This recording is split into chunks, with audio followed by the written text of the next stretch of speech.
presentation of Fox Sports.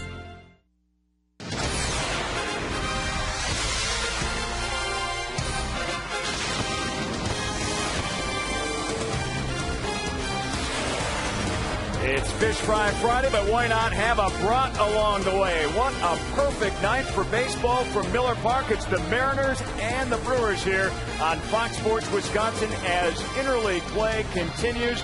The Brewers wearing those throwback jerseys of the 80s show of the Seattle Mariners tonight. So we are festive and dressed to the 1980s. Welcome back to the broadcast. Craig Kashan on board with you here on Fox Sports Wisconsin. The Brewers go for a season-high 5th consecutive win. They are perhaps playing their best baseball right now. They've got the pitching back in order. They have won 4 straight by scoring nearly 6 runs a game. The offense definitely intact. And the pitching staff, well, they have produced 8 quality starts over their last 11 games. Their ERA at 3.07.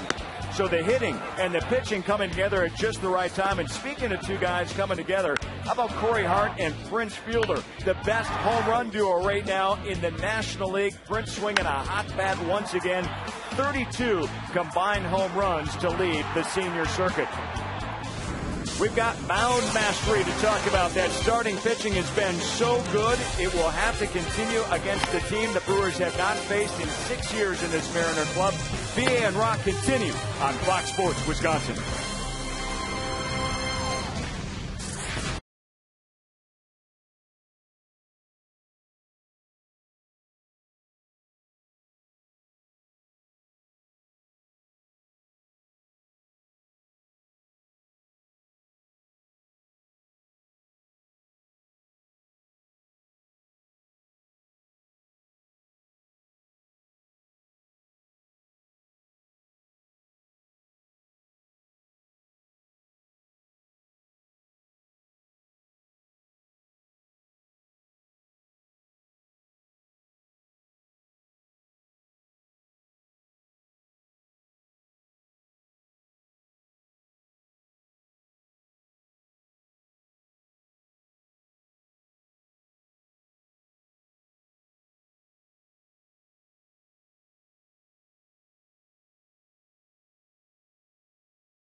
By AT&T. Find out what's possible with the nation.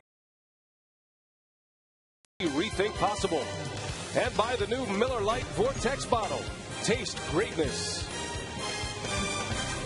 Not a better time of year to be in the Midwest, and especially here in Milwaukee. What a great night for baseball, and a Friday night baseball. It's Retro Friday, as a matter of fact, as Dave Bush will be on the mound, his first start in a while.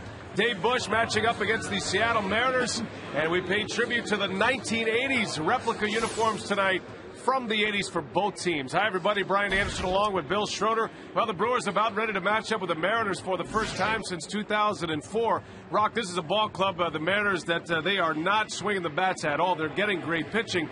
But pitching has been the story for Milwaukee, and that's specifically why the Brewers are playing so well now. Yeah, the starting pitching really has been terrific. 8 quality starts in the last 12 games. Dave Bush part of that, but that was 10 days ago. Dave Bush skipped his last time out, but I think what's happened is every one of the starters has simplified things. I think the scouting reports are getting a little bit easier to deal with.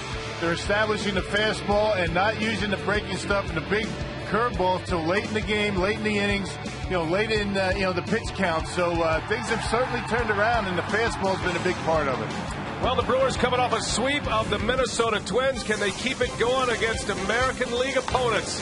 They're getting hot as the summer heats up in Milwaukee. Stay with us. The lineups and the first pitch coming up next on Fox Sports Wisconsin.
Here tonight, the Brewers and the Seattle Mariners.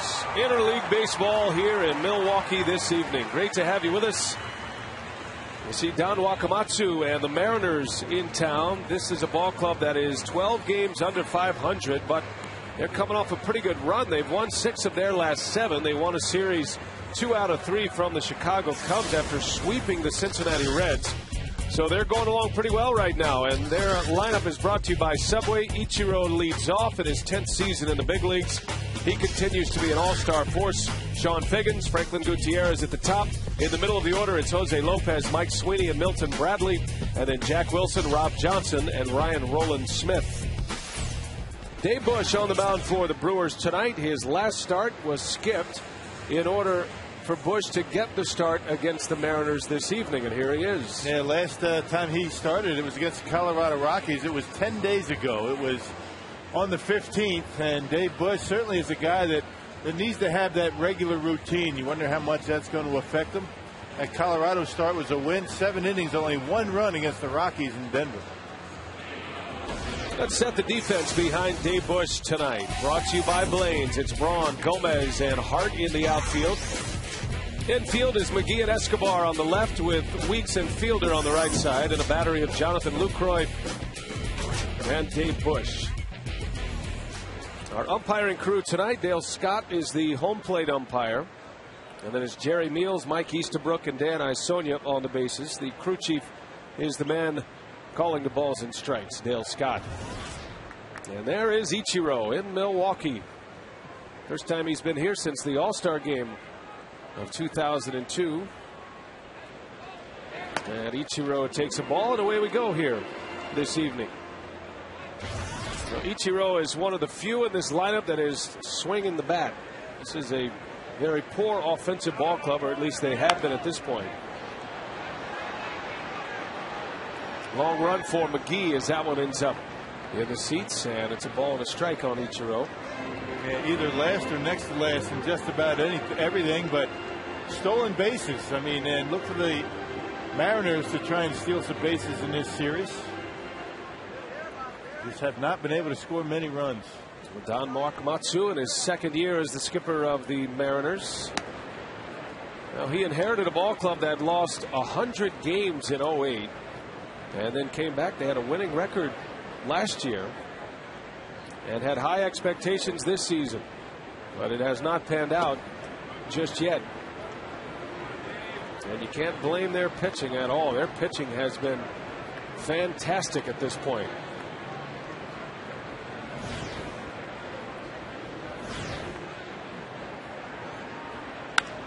Ichiro in the gap in left center field. Gomez will run it down. And one gone here in the first. Well, let's introduce you to these Mariners.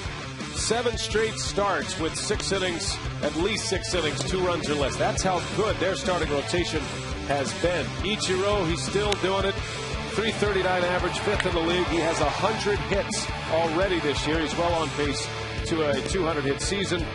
And there are the numbers on the pitching side. .384 earned run average, 3rd best in the American League. But Rock, they just cannot score runs. Only the Orioles have scored fewer runs than the Seattle Mariners at this point.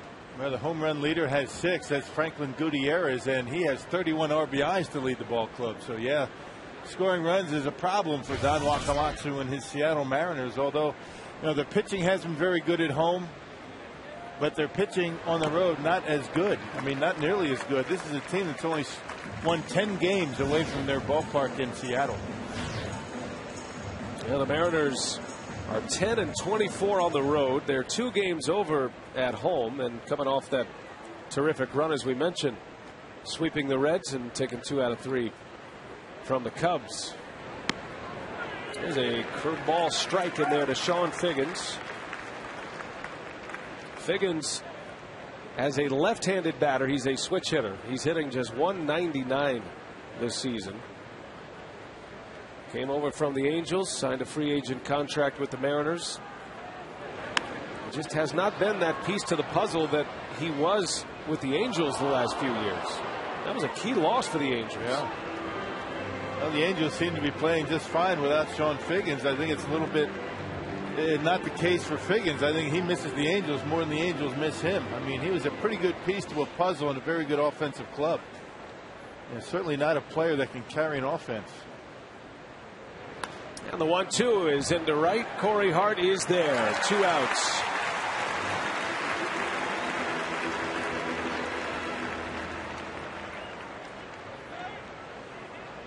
So Dave Bush with a 2-5 record and a 4.67 ERA. Bush is trying to win for just the 2nd time here at Miller Park in the last 2 seasons.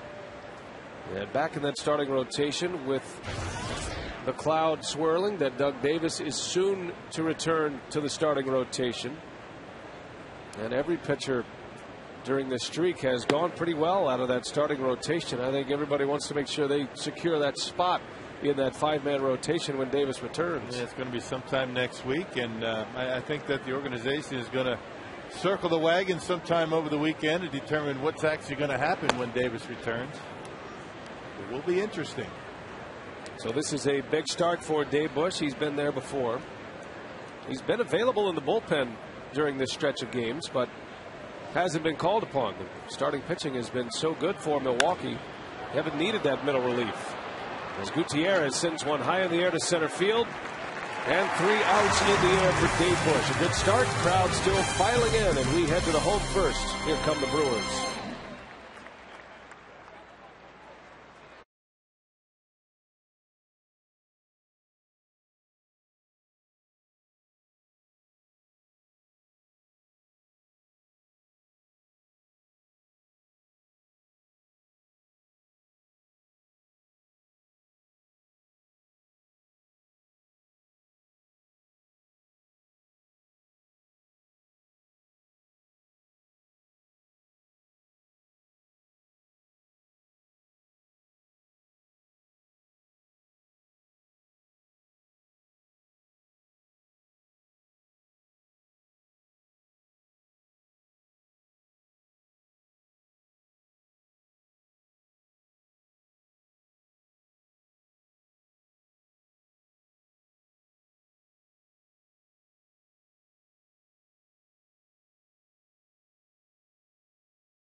We'll send up this lineup today, courtesy of Ken Maka. It's brought to you by Subway. Ricky Weeks, Corey Hart, and Prince Fielder. Hart with a 9-game hitting streak right now. He's driven in 13. Then it's Braun, McGee, and Lucroy. Bottom of the order, Gomez, Escobar, and Bush against the left-handed Australian pitcher, Ryan Roland Smith, the first and only hyphened last name in the history of Major League Baseball. Well, there you go. You see the numbers 1 and 6 for Roland Smith, 61 2/3 innings. He gives up a fair amount of home runs, 13 home runs in 61 plus innings. Doesn't throw very hard, relies on command, has a pretty good changeup when he keeps it down in the strike zone. And Ricky Weeks ready to lead off.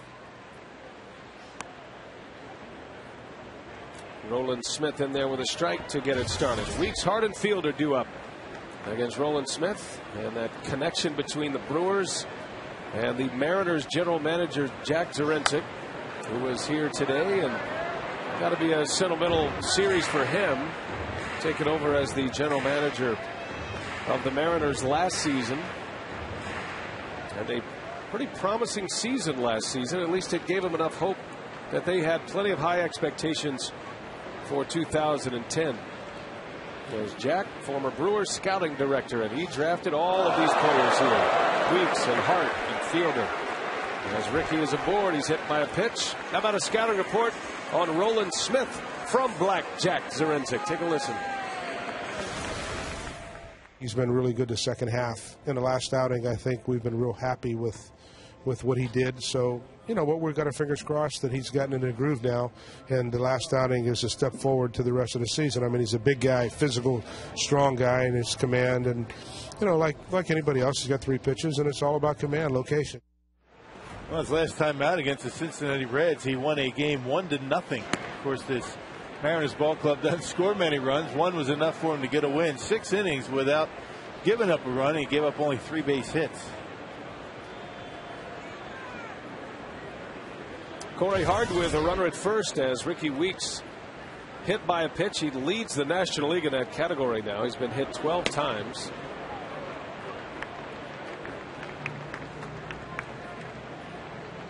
You see the National League leaderboard in hit by pitches. 2 Brewers at the top of that list. 2 guys who stand right on top of the plate. So Weeks is on and Hart is at the plate. A hot smash knocked down by Wilson. The out at second for 1. Wow. Terrific play by Jack Wilson, the former Pirate, back in Miller Park, and robbing Hart of a base hit. You know, Jack Wilson may go along and be having a very average season, but all of a sudden he sees that Brewer uniform and he becomes Superman, not just defensively, but at the plate as well. Look at his play. Outstanding play by Jack Wilson. We've seen this 100 times, and certainly don't miss having to see this guy, 14, 15 times a year against the Pirates. Plays his best baseball against the Brewers. Jack Wilson and Freddie Sanchez made up that keystone combination in Pittsburgh, and the Brewers know him well. Wilson traded from the Pirates to the Mariners last year. In front of the trade deadline, he struggled offensively with Seattle, then signed a free agent contract with the Mariners. Just now getting back on the field, he's been dealing with a hamstring issue.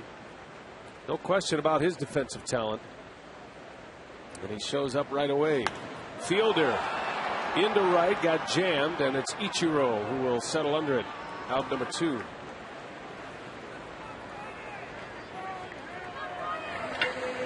Hey, you heard Jack Zarensek talking about Roland Smith being a big guy. He's tough. He's 6'3", 240 pounds, and he barely hits 90 miles an hour with a fastball. 88 to 90. He throws a changeup and an occasional curveball. Essentially, in talking to Dale Swaim, he's going to use fastball, changeup, and that's it. Facing Ryan Braun here with 2 outs. Braun checks in, batting .305, has 10 home runs and 47 driven in.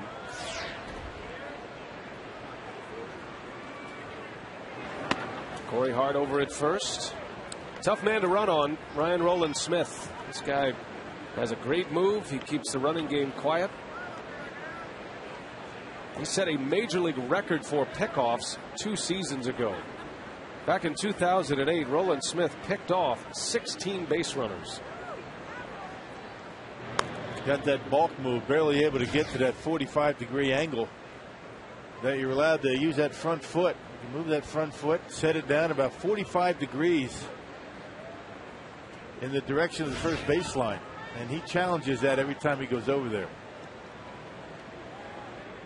Hart looks content to stay put as Braun fouls it away. That's a tough combination overall to run on for the Mariners. Rob Johnson, their catcher, throws out 35% of the base runners, and that gives a lot of credit to the pitching staff. And Roland Smith is one of those guys that you can hardly muster any kind of running game against. So it is station to station for the most part tonight for Ken Maka's club, as long as Roland Smith is in the game. Well, you can't have an earned run average. It's second best in the American League if you have base runners running wild on you. So you got to control the running game. That's a big part of defense and pitching. Keep that double play in order. The Mariners very committed to doing that.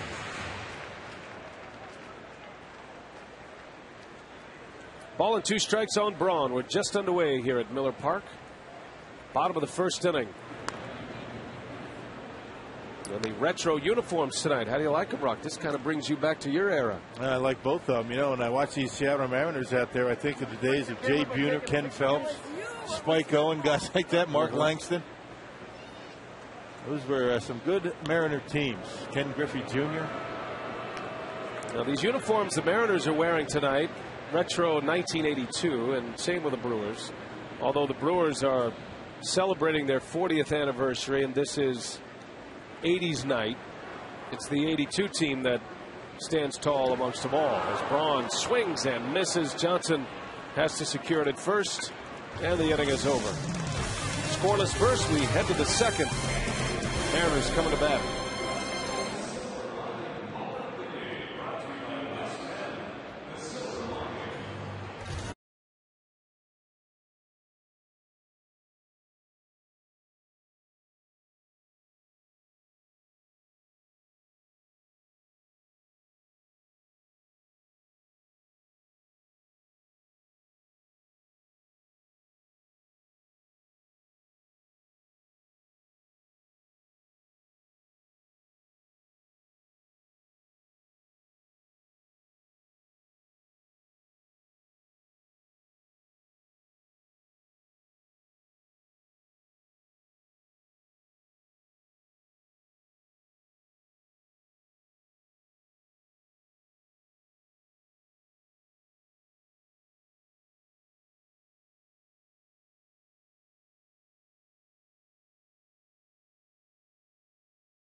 sideline, I'm Drew Olson.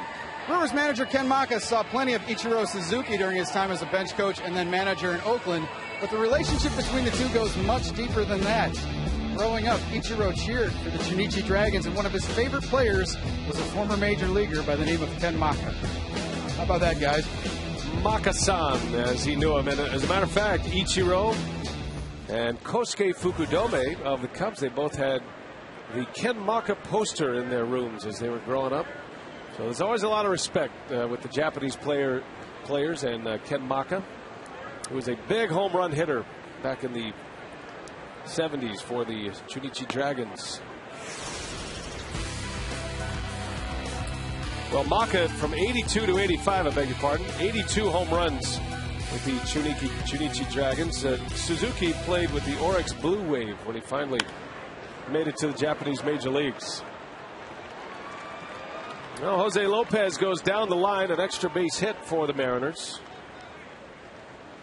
Lopez a double to start this second inning against Dave Bush. Well, Dave Bush in his last start, and again, that was 9 days ago, and was able to keep his breaking pitches down in the strike zone. It looked like that cutter right down the middle of the plate, and Lopez able to get good wood on it, rip it down the left field line. You know, whenever you have a control pitcher like Dave Bush, I mean, nobody is more, committed to his routine and doing the same thing every single day leading up to a start than Dave Bush. And I think maybe having missed so much time and so much time in between starts, and the fact that he was in the bullpen not knowing if he was going to pitch out there, could have affected him a little bit. We'll have to keep an eye on it. Well, Bush facing Mike Sweeney now as he fouls one back. Bush's last start against the Angels on the 15th of June, 10 days ago. He went 7 1/3 against the Angels and just 1 run. And understandably so, he was disappointed when he was skipped in the starting rotation. That being said, the Brewers wanted to make sure that Gallardo pitched against the Twins, and Maka wanted to make sure he had 2 left-handers against the Twins as well. One of the reasons why Maka wanted Gallardo to pitch against Minnesota instead of Dave Bush, not just for the fact of the matchup with the Twins, but also so Gallardo can then match up against the St. Louis Cardinals. Well, you want Gallardo to pitch as much as he can. I mean, you keep an eye on his pitch counts, but you'd like to have him in there every 5th day. Ball and a strike to Mike Sweeney. 1-2 the count. Yeah, good cutter there. Right on the outside corner. That's where he wanted to throw the one that Lopez hit. Perfectly located on the outside corner. Look, a little wrinkle right at the end. And Sweeney out in front. Sweeney, a longtime Kansas City Royal. He's getting the start at first base here tonight. Normally the Mariners' designated hitter. Ken Griffey Jr. retired last month, and Sweeney has taken over those DH duties.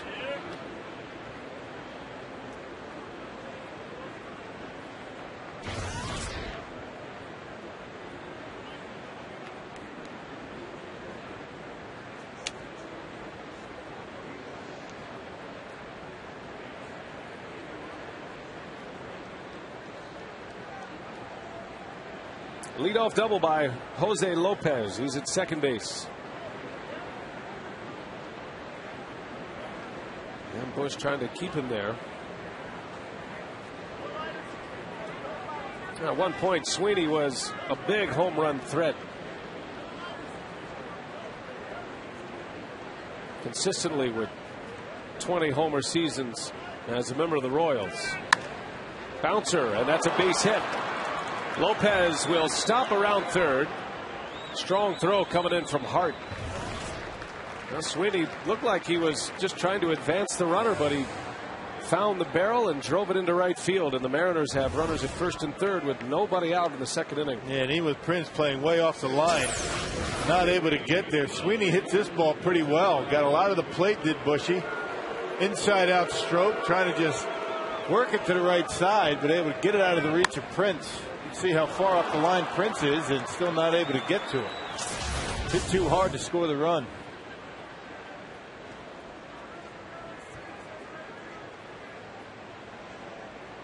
So 2 on, nobody out, and here is Milton Bradley as this Miller Park crowd rains down some boos on him.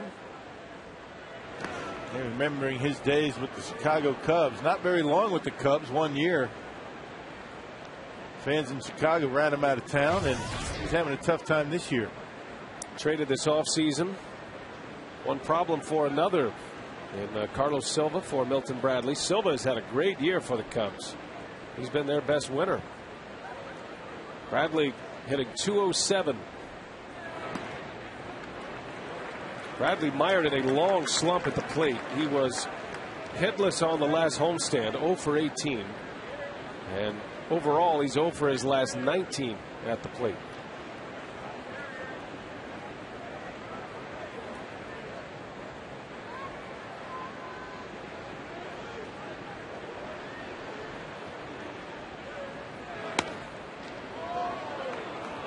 Yeah, Bradley's always a guy that's going to be very selective at the plate. He strikes out a bunch. He also takes a lot of third strikes because he's very selective at the plate. Not afraid to take that borderline strike. And Bush needs to get the ball down, get a double play. The Brewers will exchange 2 outs for a run.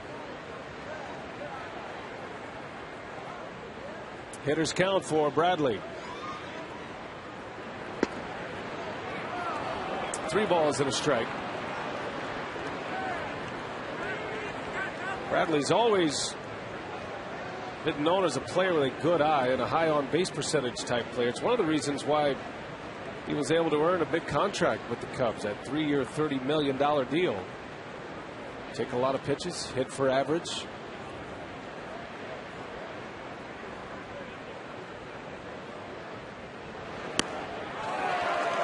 And a hittable pitch, and it's 3-2. But not many guys get a contract like that to take walks. I mean, you got to drive in runs. The year before, you got that big deal, home runs, RBIs, getting on base. You don't mind the on base percentage when you're getting the run production, but it's not just run production for a guy like Bradley. He's got to drive in some runs. Full count with runners at the corners. And Bradley fouls one away, and excuse me swing. And rather, it's not about on base percentage for a guy like Bradley. He's got that big contract to produce runs, get runs on the board. And this is one of those situations, and again, taking very close pitches.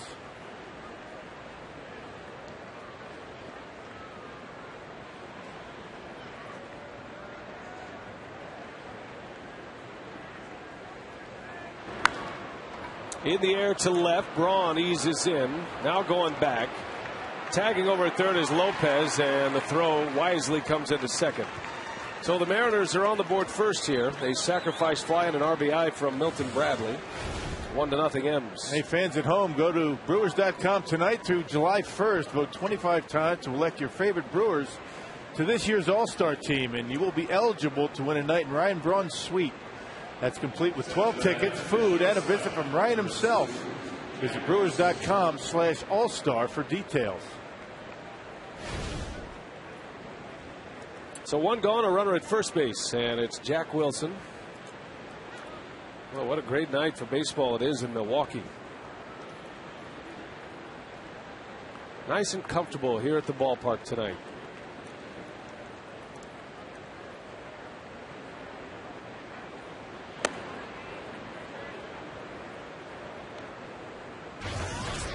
Now the Crew has won 4 straight. That matches their longest winning streak of the year after sweeping the Minnesota Twins. First time they've swept the Twins since '96. And the first time they'd won a series from Minnesota since 2005. So they've clipped off a couple of statistics that haven't been done in a long time.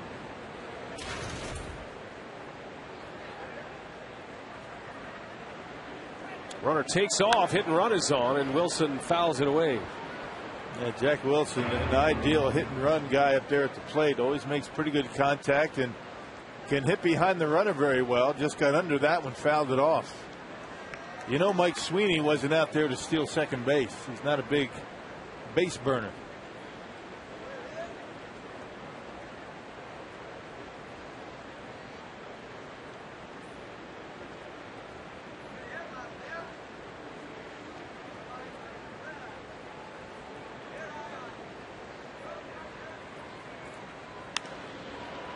in the air to left, playable for Braun.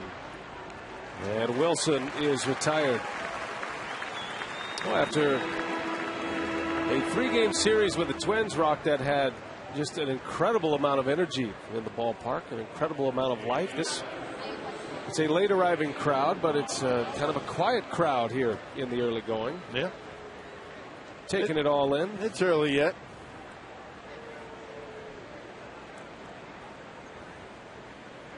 A lot of folks coming over from Summerfest, which started yesterday. Down there for the fireworks last night. Nice show once again. As always. Talk about a beautiful night. There's a strike on the outside corner to Rob Johnson, the Mariners catcher. You a big fireworks guy? You like them? You know, we've seen a few fireworks in our lifetimes. I know you have. When you work in baseball, you see fireworks. Yeah. A great deal. Most of the time we're running out of the booth to try and beat the crowd because of the fireworks. But last night got to sit down and enjoy them. If you can be in a position like that, then yes, it's great. Always like the fireworks. You know what got me back into fireworks is when I had kids, my own. Oh yeah. Get the kids back into it. They love it. So yeah, you're right.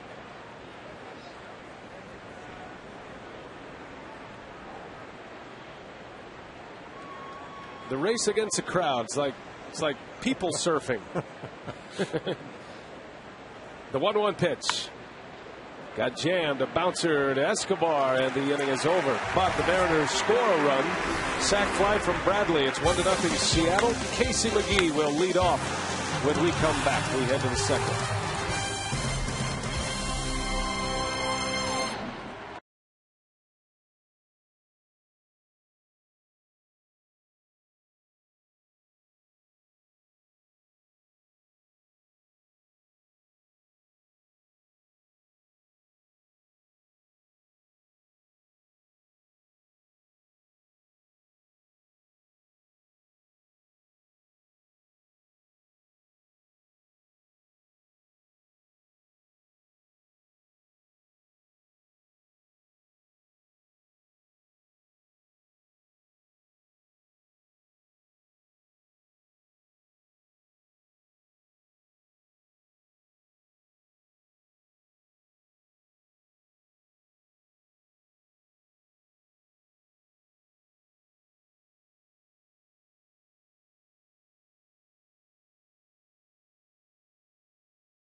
Top RBI duos in baseball this year. You see Corey Hart and Casey McGee lead the National League in that category. Hart has just won off the National League lead for runs batted in with 55. McGee has 50. Boy, how hot have the Texas Rangers been with Guerrero and Hamilton?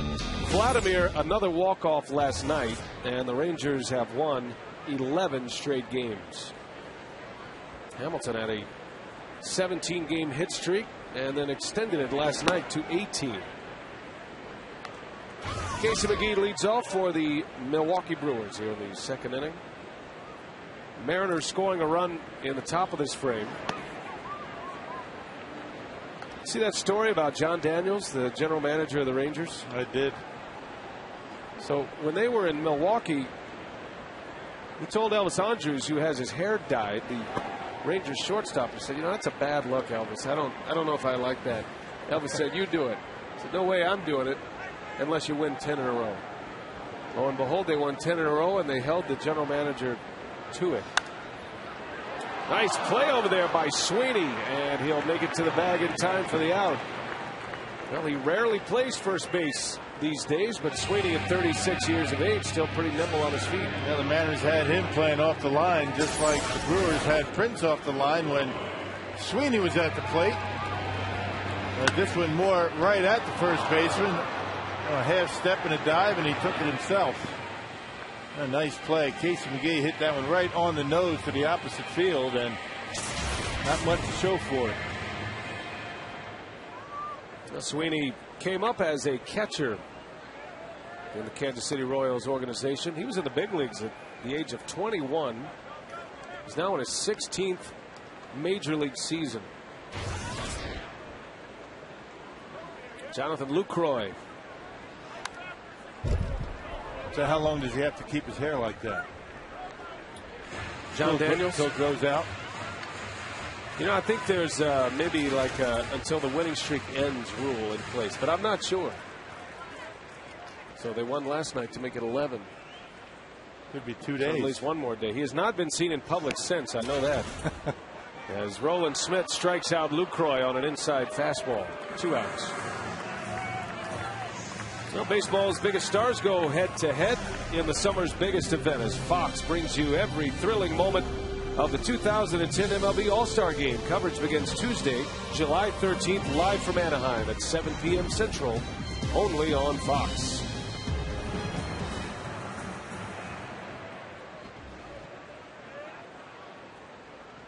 Two gone for Carlos Gomez. Now the Brewers have won 4 in a row. You just wonder if Doug Melvin might head down to the clubhouse and make some kind of offer like that. How about you going out on a limb? I don't think I carry don't quite throw enough weight. I know, but don't throw Doug out on the plank. Well, you know, I'm comparing general managers here. Lopez just gets Gomez. And the inning is over. A 3-up, 3-down inning for the Brewers.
Baseball on Fox Sports Wisconsin is presented by Piggly Wiggly, the official supermarket of Fox Sports Wisconsin, and by Ho-Chunk Gaming Wisconsin, your ticket to more.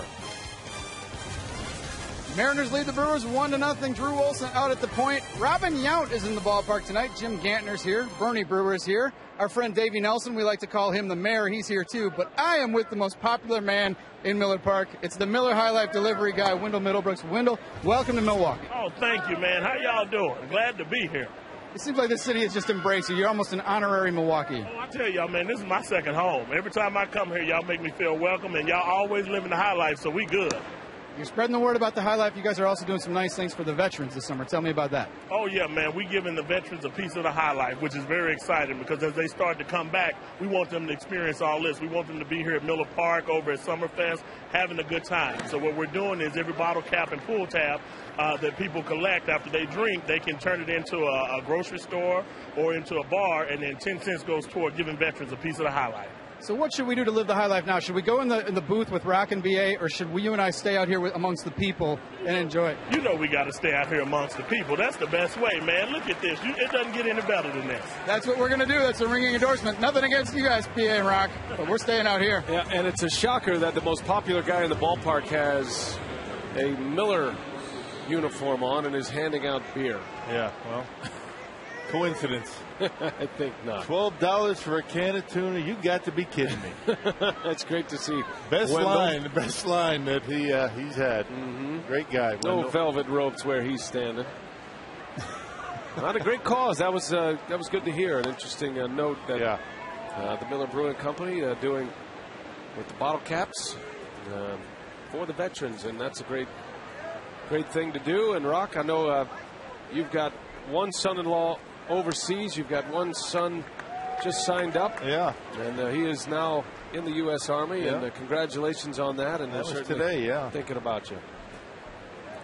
Well, we appreciate everything that the Miller Brewing Company does, not just for our armed forces and our veterans, but everything that goes on here in Milwaukee. Where would we be without the Miller Brewing Company around here? As we play at Miller Park. Ichiro batting for the second time. And a liner knocked down, but trickles away from Ricky Weeks. And that'll be a base hit for Ichiro. Carsoup.com, email the booth question. Jerry in Superior wants to know, is Ichiro a future Hall of Famer? Boy, the numbers don't lie, that's for sure. I mean, he had such a great career in Japan, but now in his 10th year here in Major League Baseball with the Mariners, he was an MVP, a Rookie of the Year. Look at the hits. Major League record in hits in 04, 262 hits. When you look at his hits, not including this year, between Japan and Major League Baseball, 3,308 hits between the two, 1,620 runs, and he's got over 2,000 hits in 9 years. I think he's a major leaguer. I think the MVP sets him apart in one area, but also the incredible hit numbers he's posted and the fact that he's been an all-star every year. He has been a major leaguer. In 04, the year he had 262 hits, hit over 370. But check out the average of his major league seasons. In 9 seasons, he's averaging 226 hits, only 47 walks a year, but he's only averaging 37 strikeouts a season. So this is a guy that puts the ball in play just about every time he goes up there. He had 700 at-bats one year. Well, his worst year, this is his worst year. He had 206 hits. Off year. And he's well on pace for 200 again. That base hit he just delivered was number 101 for the season. 6 times he has led the American League in hits in his 9 previous years. Figgins goes down the line. Hart able to cut it off. Ichiro is on his way to third. And the top of the Mariners order doing some damage here. So back-to-back hits with 1 out. Ichiro and Figgins are aboard for Franklin Gutierrez. Well, exactly what we were talking about as far as command for Dave Bush, as long as it's been between starts. Getting a lot of the plate and pitches up in the strike zone. That cutter, left out over the plate, up around the belt, and Figgins able to get a good piece of it and rip it into right field. Dave Bush is a pitcher. He's always been a pitcher that might not be on the corners all the time, but when he's effective, he's down in the strike zone. He hasn't been able to do that yet. And as you mentioned last inning, you wonder about his feel at this point, having missed his last start. His last start was skipped. Ken Maka taking advantage of an off day to get Gallardo back on the mound on regular rest.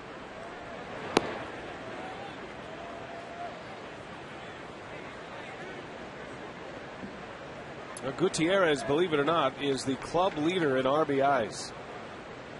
And hitting behind Ichiro with all of those hits. Just 31 runs batted in for Franklin Gutierrez. Mariners are averaging 3.4 runs per game.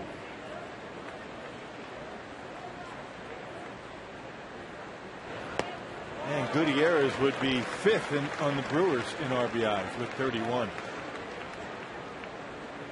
That's a good breaking ball by Dave Bush. Check out the location. Down and away. That's where you want it. The Brewers are fortunate this week that they will miss Cliff Lee and Felix Hernandez. Hernandez pitched yesterday, went 9 innings in a game the Mariners would lose in 13 innings to the Cubs.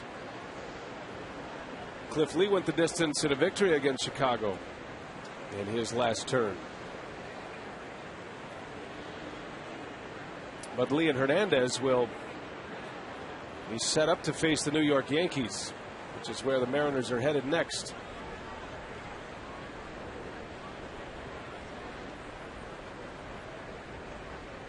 Ball and a strike. Mariners have runners at the corners with just 1 out. Figgins takes off. And no throw by Lucroy. Stolen base for Sean Figgins. Well, coming into this series, that's the thing that you were concerned about. The running game for the Seattle Mariners, the key for them was to be getting on base enough to be able to make the steal an effective weapon. Pretty big lead, decent jump, the high leg kick to Dave Bush, and Jonathan Lucroy just holds on to it. 17 stolen base for Figgins. Mariners have 2 in scoring position now with 1 out, and their 3-hole hitter at the plate.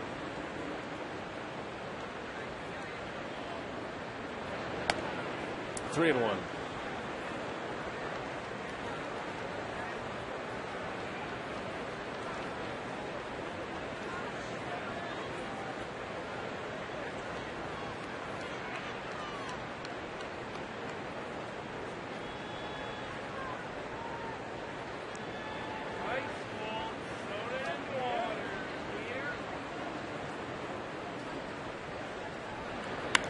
Gutierrez into left field. Braun will make the catch. Ichiro tags and he'll score. 2-0 Mariners. A line drive out by Gutierrez. And another sacrifice fly and an RBI for the M's. Well, every one of the outs so far by Dave Bush has been in the air. That's not something you like to see. And that pitch stayed up in the strike zone. A curveball down the middle, up around mid-thigh high, and Gutierrez hits it hard, but right at Ryan Braun and left. Fortunately for Milwaukee. Look at that knuckleball out there. Ryan had to two-hand it.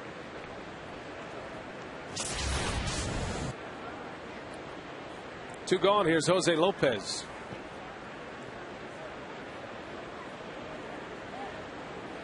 Well, the thing with the Mariners, they know if they score runs, they have a chance to win with their pitching staff.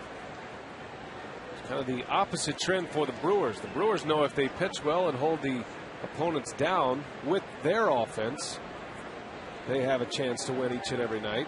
A potent offense. It's just the opposite in Seattle.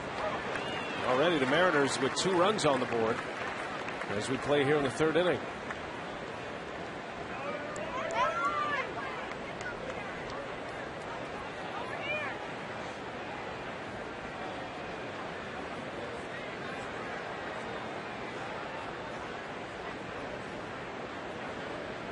Lopez doubled and scored his last time up.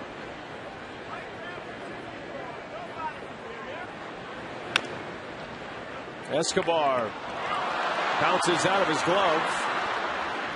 He had one chance to make that play, and Lopez is aboard.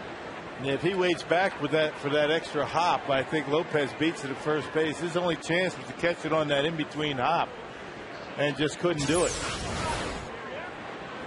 Beats it into the ground. If he waits back on it for that long hop, I think Lopez has a chance to beat it, but it's going to be an error on Alcides Escobar. Had it in the glove, but fell out. Everybody's safe. So Escobar with an error.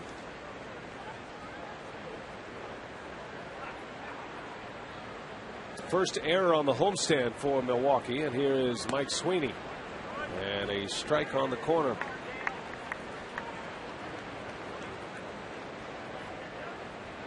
Well, I suppose at this point, Rock, outside of Ichiro, this is probably one of the more dangerous bats in his lineup in Sweeney. Even at 36 years of age, does have 6 home runs.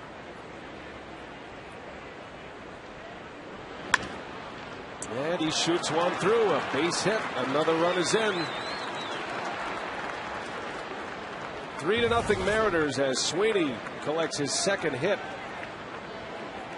On his second hit with the man in scoring position, the run wasn't able to score on his first base hit in the second inning. There's that fastball again, right down the middle, a little bit up in the strike zone. And Sweeney bangs it right back into center field. It's all about location for Dave Bush, and he's struggling with that early on tonight. And now Milton Bradley.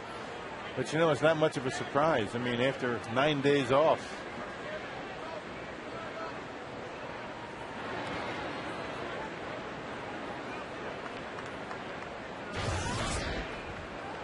Bradley drove in the first run, sacrifice fly.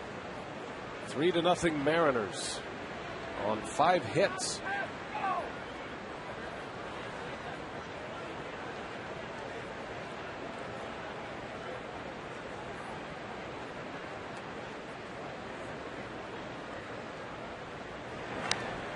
Got a good cut. You know what's interesting about Bradley's 2008 season? That was the big season that led him to that 3-year, $30 million deal by the Cubs. It was surprising at the time because, as Rock mentioned, he led the league in on-base percentage, but just 22 homers down in Texas that year. And he drove in just 77 runs, which was a career high for him. Now, usually you pay for power and exceptional defense.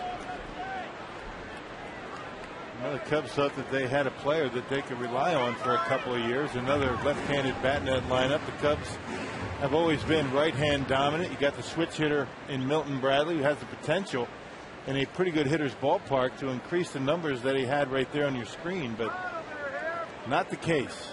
A very rough year for him last year, and this year not going so well again. 2 balls and a strike. And Bradley takes one on the corner. Well, Bradley played for Ken Maka in Oakland. And although Maka says, you know, he was a player that you certainly had to manage a little differently, he enjoyed him as a player in Oakland. It was a pretty clutch performer for Ken Maka as an Oakland Athletic. That one is hit well to center field. Backing up is Gomez at the track. He's got it. Carlos Gomez makes the catch. It could have been a severe blow. Instead, it's an out to end the inning, and the Mariners strand 2. But they score twice. It's 3-0. 8-9-1 when we come back.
of Scott's. There's Jesse, part of our great crew here in Milwaukee on a beautiful night for baseball. Unfortunately, the Brewers are trailing. The Mariners have put 3 runs on the board through the first 3 innings. And it's 3-0 Seattle with Escobar leading off. No, that's the bad news. The Brewers down 3-0. The good news is on the road, the team run average for the Mariners 4.76 as opposed to back in Seattle 3.08. Nothing is going all that well for the Mariners on the road. A pretty big play to end the last inning as Bradley flies out to deep center field. A couple of men on base. If that gets over Gomez's head, at least 2 score. Bradley's probably at third base. And who knows what? It's a different game. Instead, the out recorded. Bradley hit it well and hit it deep, but Gomez able to run it down.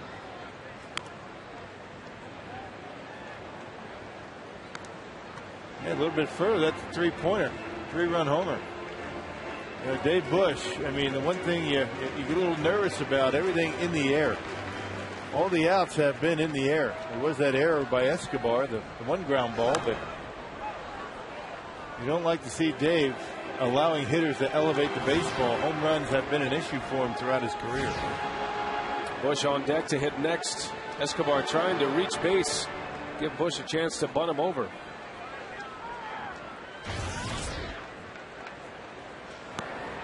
And Escobar is down on strike, so Ryan Rowland-Smith with 3 strikeouts now. Let's take it back to that catch by Gomez, and a lot of baseball showing at the palm of the glove. Yeah, heel of the glove.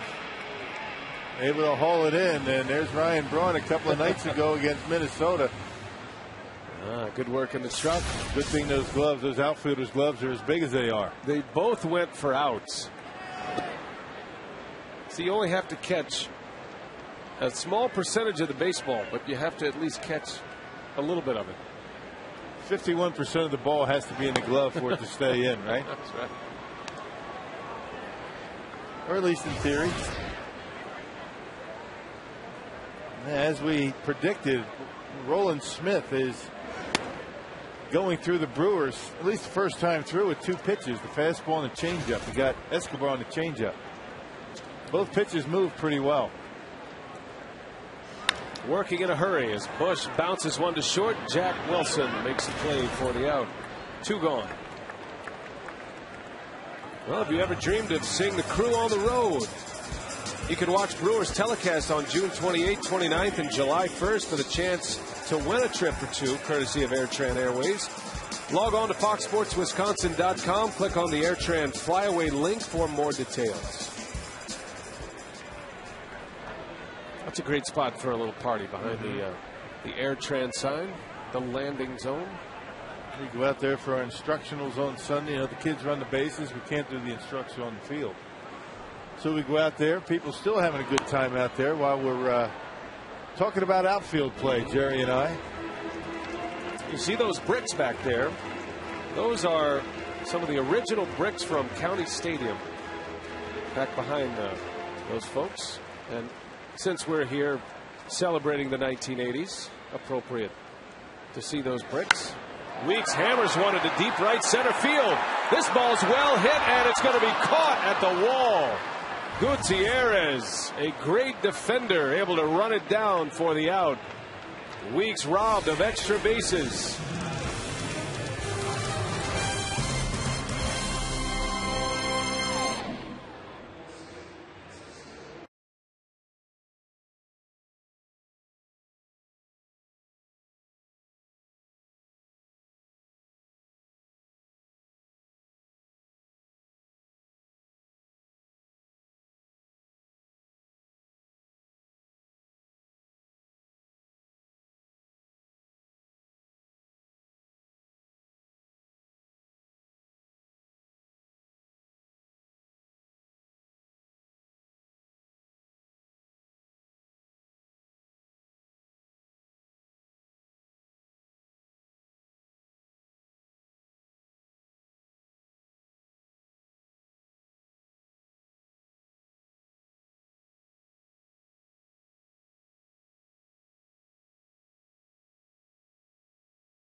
to go on the field immediately after the game and have a game-worn jersey autographed and handed to them off the back of a Brewers player. The wives will be walking throughout the ballpark and staffing tables until the 4th inning for a small donation of just $1. Guys, that's a pretty good deal. For $1, you can win a game-used jersey. Now, that's a great deal the wives are doing. And the 50-50 raffle has been a big hit. Cecilia Gore breaking that out this year, one of her ideas, and raised a lot of money for charity. Good job. 3-0 Mariners as we move to the 4th inning now. Jack Wilson leads off for Seattle. Bush facing the bottom of this order. Wilson, Rob Johnson, and the pitcher Ryan Roland Smith. Some kind of play by Franklin Gutierrez in center field. We're lucky we get a chance to see the Mariners every spring, and it seems like the Brewers play the Mariners about 4 or 5 times every spring. And when you factor in all the split squad games and B games with the two, they're kind of like the regular opponent in Arizona. But it's interesting how the season has gone down here. I think Don Wakamatsu was excited about the talent he had. Jack Zarincek made a big splash this offseason. Guys like Cliff Lee and Sean Figgins. Yeah, how could you not be excited about the season when you have the pitching staff that they have? And it just has been the offense. Very disappointing, up and down that order, except for Ichiro. Well, Wilson on his way to second. Braun's throw, and Wilson is gunned down at second base. Trying to stretch it into a double. Braun picks up an outfield assist. That's that Jack Wilson again, always trying to take that extra base, heads up, puts the pressure on the defense. Good job by Ryan, not taking it for granted it was just a single. Our Home Depot doing more on defense. Ryan Braun able to get there. You can see Ryan making sure he has it. Not surprised that Wilson is running, and a throw right on the money to Ricky. And not a bad idea by Jack Wilson, considering where you are in the batting order. You've got Wilson, who's number 7. You got the 8 hitter and then the pitcher coming up. Try to get yourself in the scoring position, but Ryan Braun heads up and able to get him easily at second base. See that camera work right there, Rock? Impeccable. Big league camera operation right there. Right to the base for the out. Nicely done. It's kind of like Ryan Braun's offense. You take it for granted all the time, right? The good camera work. We have the best crew. No question. 0-2 the count on Johnson. Up the middle. Weeks ranging over. He's got it. And a throw on the run is in time. That's a good play. Ricky Weeks for out number 2. Well, it's a big day for Manny Parra today, Rock. Time now for our Cabot Woodstain's legendary performance. There's Manny tucked in there. On this day in 07, Manny Parra pitched a perfect game for Nashville in Round Rock, a hitter's park. He struck out 11. Amazingly, it was Parra's first win and his second game in AAA.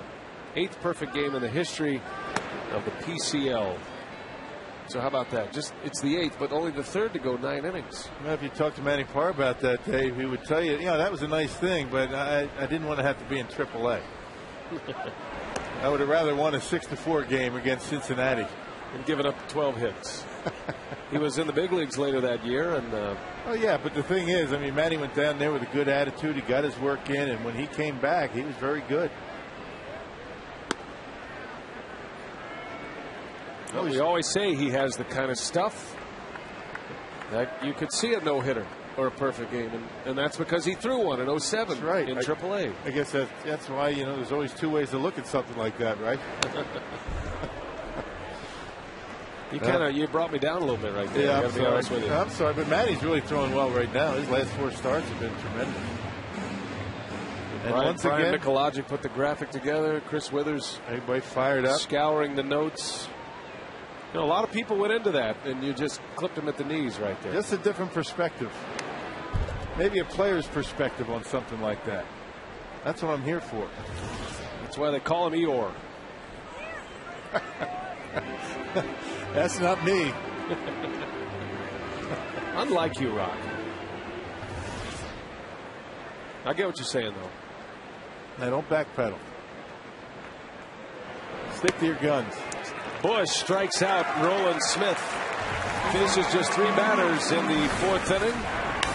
And here we go to the bottom of the 4th. The big boys are coming up. Corey Hart will lead off. Brewers are down 3-0.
Top home run duels in baseball this year. In the American League, you've got the Blue Jays with Bautista and Wells, and then Hamilton and Guerrero for the Texas Rangers. But in the National League, it's the Brew Crew at the top. 32 homers combined. Corey Hart, the National League leader. Fielder has 14, and half of those 14 have come in the month of June. So Brent's starting to heat up with the long ball, the Powerball home run leaderboard. Hart, Fielder, McGee, Weeks and Braun. Weeks belting his 12th yesterday. 3-0 our score. The Mariners lead the Brewers as we play in the bottom of the 4th. Corey Hart a home run ahead of Adam Dunn and Mark Reynolds in the National League. Yeah, Toronto Blue Jays now with 111 home runs. Wow, crazy. The team batting average down in the bottom of the league, but the home run ball has been prevalent in Toronto. Yeah, they are last in the American League, a .239 team batting average, but 111 home runs. Wow. It's a hard .239. There's a base hit by Hart. So the speedy Corey Hart is aboard.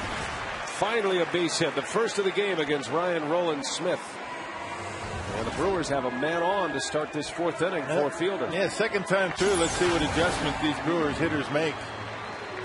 There's a fastball right down the middle of the plate, and Corey Hart able to get enough of it. Sounded like he got it down to trademark.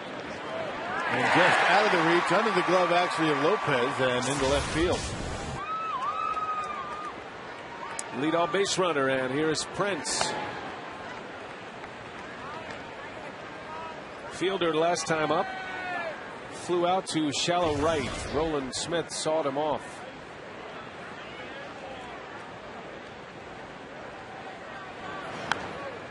And again got in on his hands.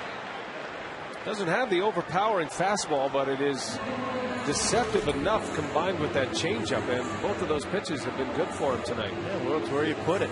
I mean, he's put in a good spot to Prince a couple of times. He got the fly out his first time up, and Prince not able to get the barrel of the bat on that last fastball.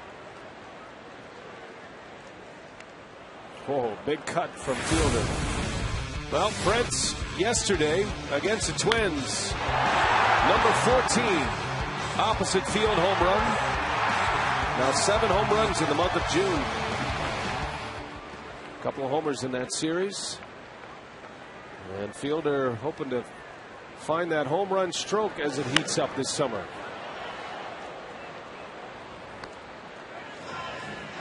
Prince makes it pretty simple when you ask him about his season and his offense. He says, I just need to hit strikes. That's the most important thing. Yep. If I get strikes, I swing at strikes. I'm going to hit some home runs. Well, and ordinarily he does that, but he starts to expand his strike zone when he has 2 strikes on him. Most times he's patient up until 2 strikes, and then that high fastball is the one that gives him problems.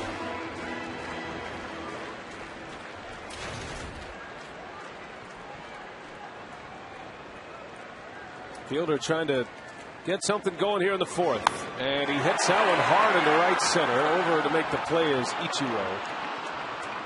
And Prince slightly off the end of the bat, the first out of the 4th inning. AT&T trivia tonight. Which player led the 1980s in hits since we honor the 1980s? Think about all the great hitters. Carews, the Bretts, the Younts. Good question tonight. Yeah. Both of these teams in their throwback 80s uniforms. Yeah, back in those days, there was no love lost between the Brewers and Seattle. There were a lot of fights. Spring training, there was actually a brawl in spring training, and regular season. You didn't start any of those, did you? No. It all started in spring training one year. I forget what year it was. A day game and then a night game. The Brewers played each other in Seattle. In a day game and then a night game in different ballparks. And there was some bad blood, some beanballs in spring training, and it continued on into the regular season. That was a hot shot by Braun, a base hit. So Ryan Braun with a single. 2 hits in the inning, and the Brewers starting to get better wood against Ryan Rowland-Smith. Let's take you back to the days of the mullet and give you an image that you'll never forget. You know the ball and glove logo, right? Well, look at that, huh? A face only a mother could love. Now, where do you come up with this stuff? Oh, we planted that. We staged it. That's a good look. Which one's your favorite there, Rock? I like this one.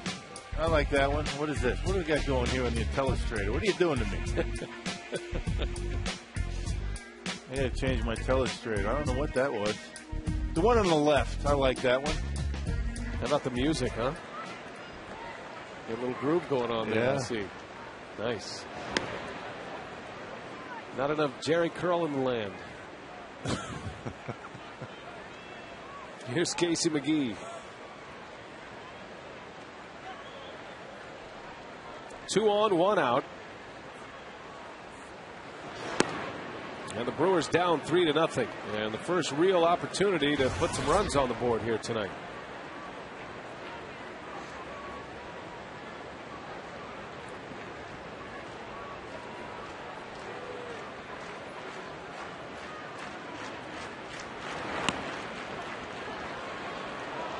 Slow breaking ball, 69 miles an hour. Gravity ball that time. He hadn't thrown too many of those pitches. It's been fastball, changeup, a big curveball. Big guy, but doesn't throw all that hard. That might be one of the reasons why he's been deceptive. You figure a guy that size throw pretty hard. Came right back with a changeup. The Aussie, 6'4", 240, Ryan Rowland-Smith. Standing on that mound, he looks like he could throw 100 miles an hour, but he uses deception. And throwing a lot of strikes. Only 12 pitches out of the strike zone. And he strikes out Casey McGee for the second out of the inning. Strikeout number 4 for Ryan Rowland-Smith. And another off-speed pitch. Again, the fastball, 88 to 90. 4 strikeouts now. And check out this pitch.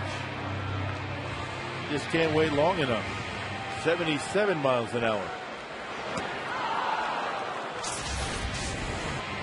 Well, 2 gone. The Brewers need a big hit. Jonathan Lucroy steps in. Lucroy still without a big league RBI, and Rowland-Smith starts him with a curveball. Lucroy struck out looking in the second inning. Roland Smith got him on an inside corner fastball.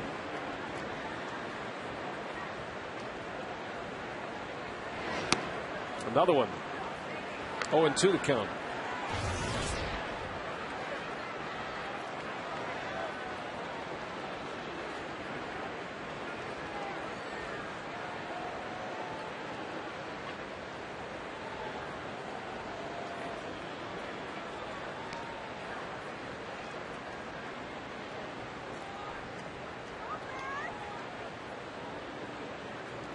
Lucroy batting .291, 16 big league hits and 55 at bats.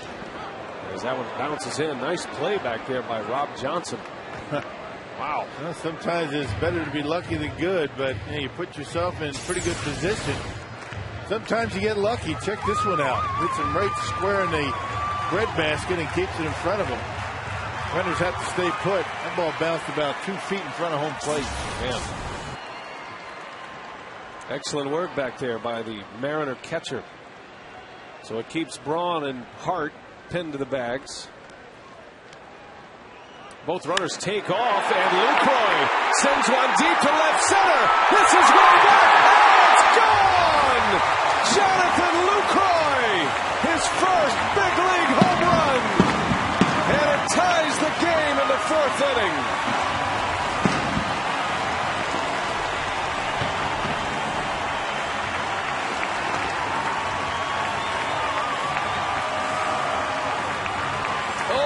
Feeling that has to be for Jonathan Lucroy.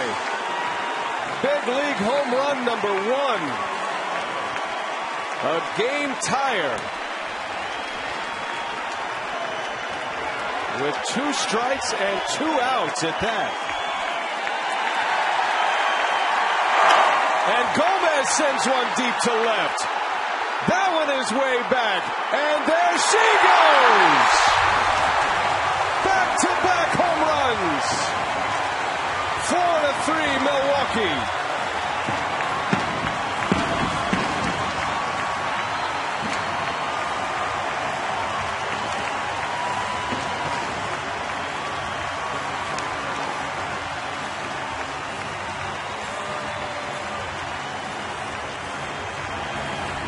Well, he does give up a lot of home runs, number 14 and 15 on the year.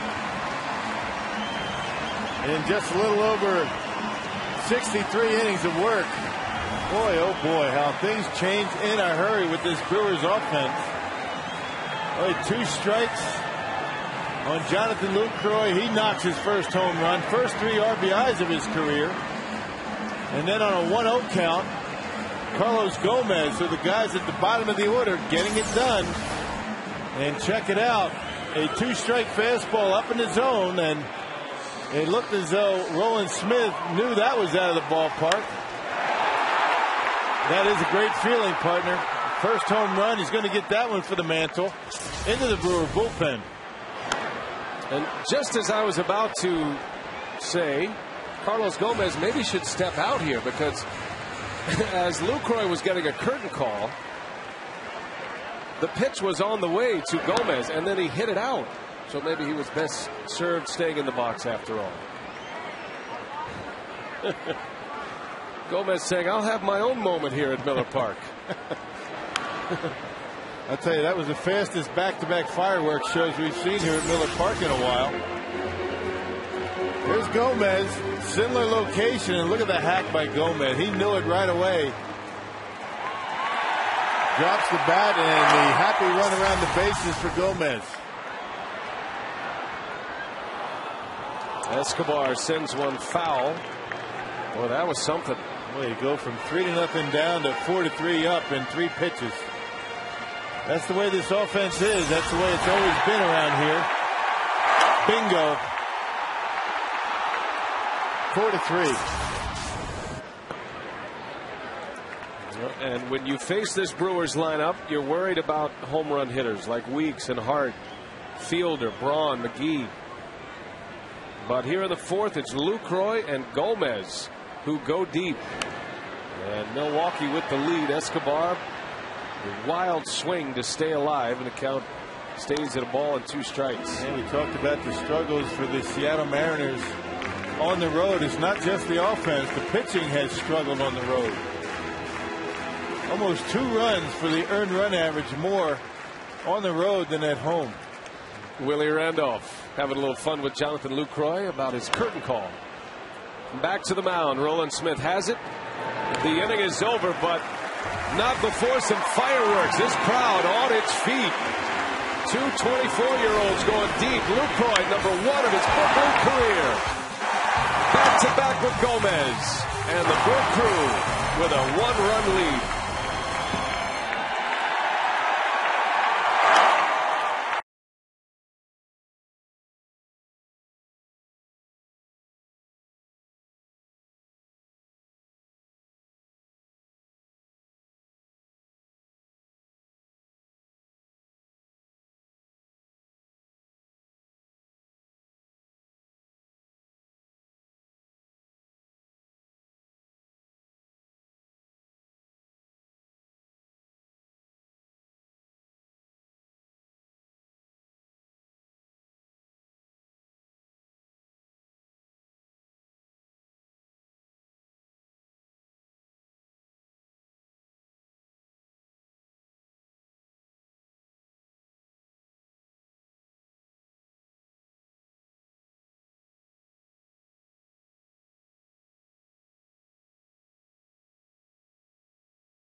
Miller Park, not just for the fans. The Brewers take a 4-3 lead, but Jonathan Lucroy, his first major league home run, big ovation between innings, up on the scoreboard, acknowledging his first home run. 3 things, partner, you never forget: where you are when you get your call and they're telling you you're going to the big leagues, your first hit and your first home run.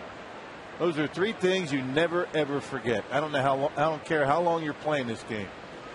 And for Jonathan Lucroy, a long time coming for his first RBI. Now check this out. This is synced up here.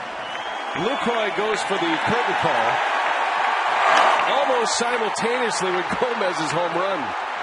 There's some timing issues with the curtain call, I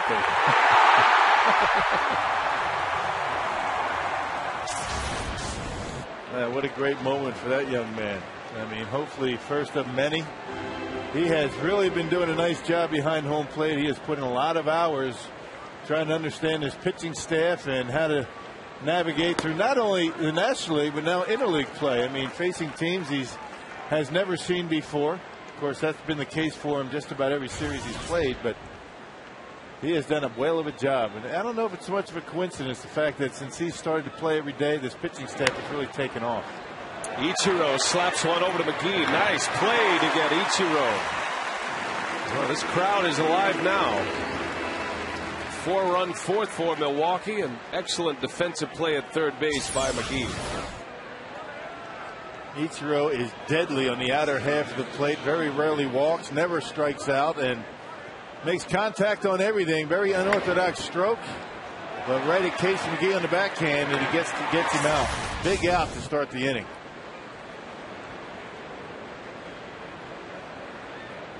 One gone for Dave Bush, and here's Sean Figgins now.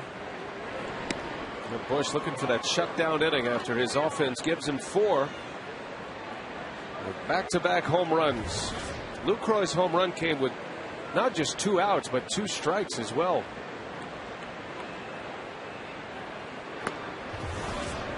And a strike to Figgins, 1-1.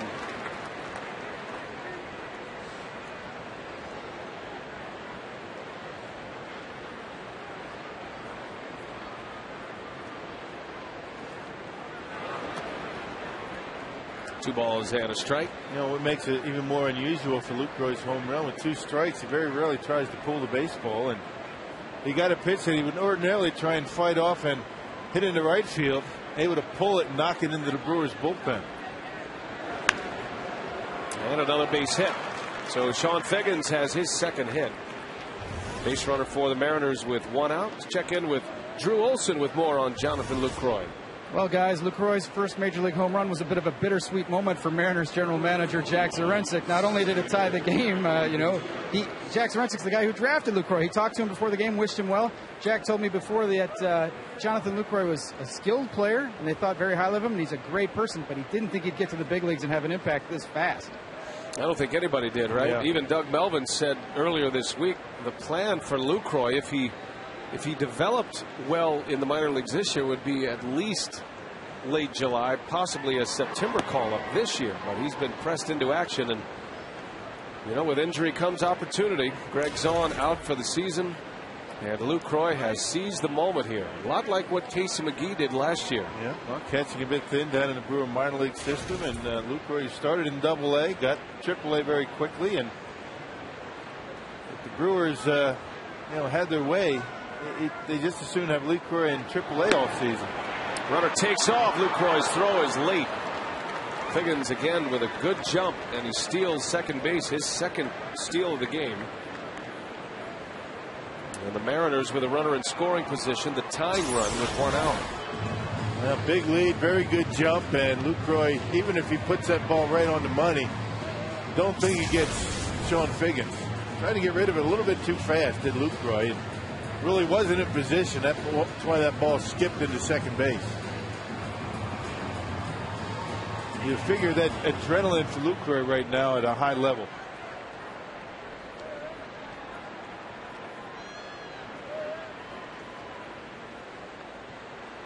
Ball and a strike on Gutierrez. Drove in a run his last time up with a sacrifice fly. We're keeping our eye on a game in St. Petersburg, Florida tonight. The Tampa Bay Rays hosting the Arizona Diamondbacks. Edwin Jackson of the Diamondbacks has a no-hitter going through 7 1/3. So we'll keep our eye on that one. We're rolling and recording in the truck, and as it progresses, we'll bring you the highlights.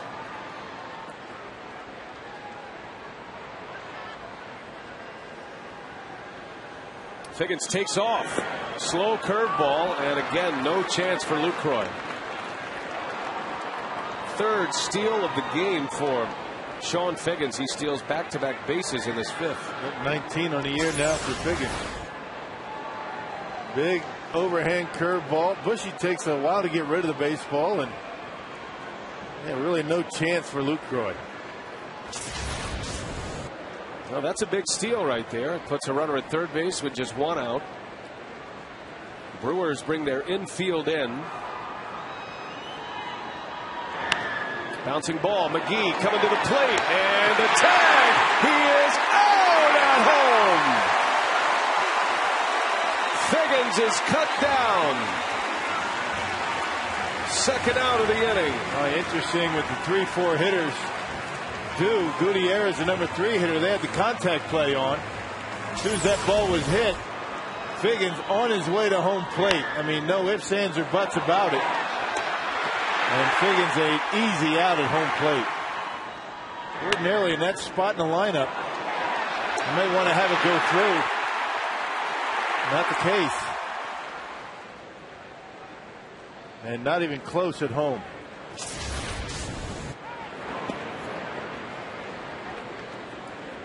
You get down further in the lineup, you see a lot of teams go on contact there, but not with the meat of the order coming up.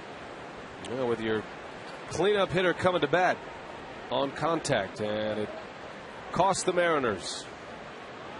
2 outs now, runner at first for Jose Lopez.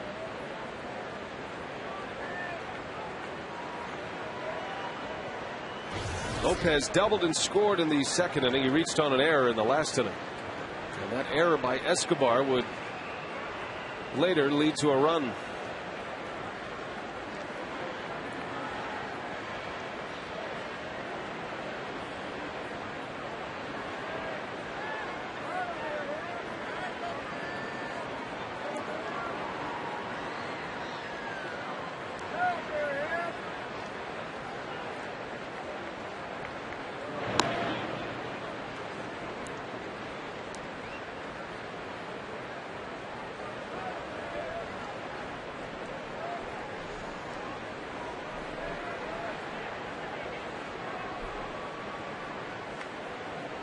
Bush trying to get through this fifth. The Brewers score 4 runs in the bottom of the fourth to take the lead. And Lopez takes a strike. 1-1. The Mariners were expecting a bigger offensive season from Jose Lopez. Remember last year, had a breakout season. He drove in 96 runs and 25 home runs last year, playing half of his games at Safeco Park. Yeah, it's a tough ballpark to hit home runs.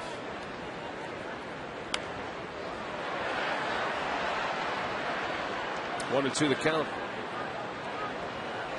Career year last year for Lopez in home runs and RBIs.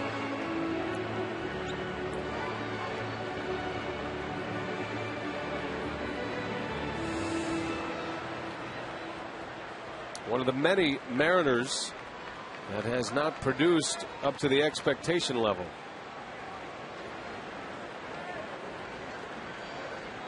Well, really all but one has not produced up to expectations. Ichiro the only one.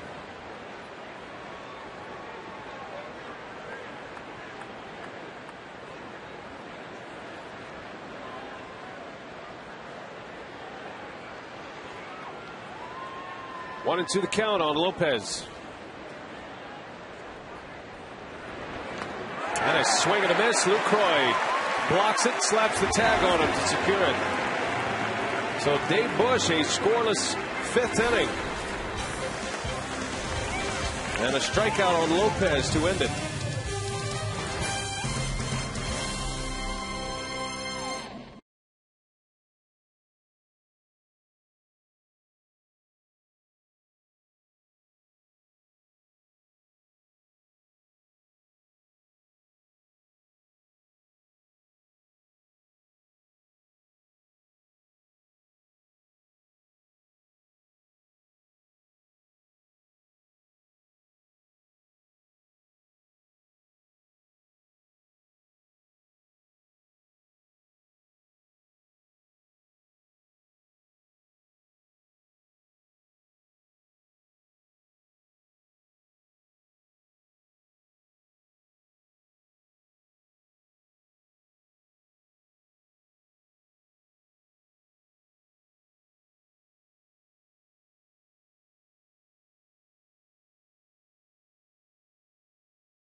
Odds are you'll like them. And by AirTran. Go. There's nothing stopping you. Beautiful night for baseball. A full moon. And we're here at Miller Park on a Friday night. 4-3, the Brewers lead the Mariners. Edwin Jackson is pitching in St. Petersburg, Florida for the Diamondbacks, and he has 8 no-hit innings against the Tampa Bay Rays. And we are watching this game closely as we bring you our game tonight. But this is how Jackson got out of the 8th with a runner at first. That runner reached on an error, and a caught stealing gets him through 8. What's interesting here, Edwin Jackson is over 140 pitches at this point. Yeah. So a developing story in St. Pete. You see the numbers. How about these 7 walks? Remember A.J. Burnett threw a no-hitter for the Marlins and he walked 9? Dave Bush goes down the right field line. That's a fair ball. That's going to go to the wall. And Dave Bush will roll into second base with a double. The pitchers continue to get their hits. It's Dave Bush's first hit of the season, but he falls in line with the starting pitchers. First double of the season, I beg your pardon. Now got a fastball up and away and just sliced it down the right field line for a leadoff double. Well, back-to-back innings, the Brewers have had their leadoff hitter on. This time it's the pitcher. So Bush with his third hit, his first double, and a leadoff base runner in scoring position for Weeks. And a bouncer to third. That's a fair ball. Long throw is in time for the out. That's the 28th hit by a Brewer pitcher this year. 28 hits. Not too bad. Hey, tonight's Tavern of the Game winner, Rivermore Golf Club in Waterford. They're big Brewers fans bound in the golf club down there in Waterford. If the Tavern Contact calls the Brewers in the next 24 hours, they get 40 Miller Lite beer pen tickets to a 2010 Brewers home game. This offer courtesy, as always, of the Tavern League of Wisconsin and Miller Lite. Here's Corey Hart now with one away and a strike from Roland Smith.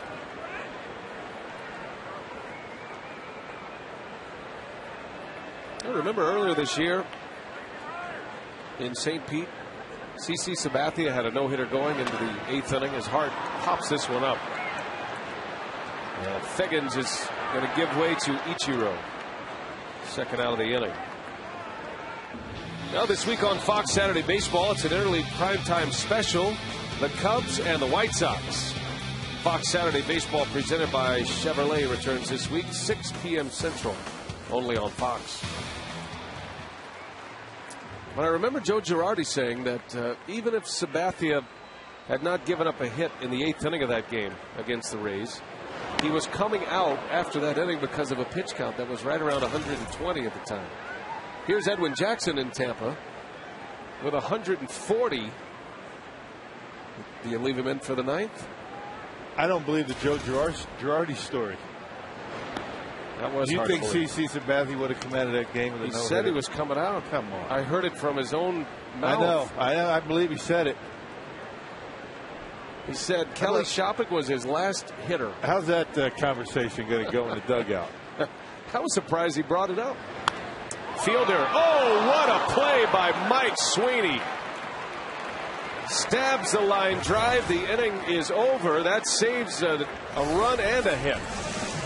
Man, oh man. Nice play by Sweeney to end it.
Is presented by authority of the Milwaukee Brewers and may not be reproduced or retransmitted in any form And the accounts and descriptions of this game may not be disseminated without the express written consent of the Brewers. Jonathan Lucroy, the big hit tonight, a 3-run home run to tie the game in the 4th. Gomez followed with a home run, back-to-back homers in that 4th inning. Gomez put the Crew ahead. Mariners had a 3-0 lead after 3 before the fireworks in the 4th. So here we go to the 6th inning now at Miller Park. And the man who makes the play that saves another run, Mike Sweeney, will lead off. Man, he has looked good at first base tonight.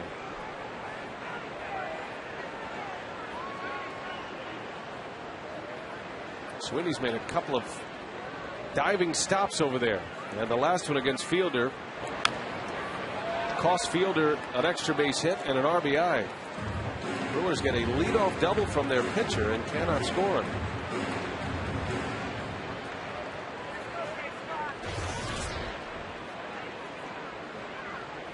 Sweeney is 2 for 2. He drove in a run in the 3rd inning. He had the base hit and the RBI following the Escobar error back in the 3rd.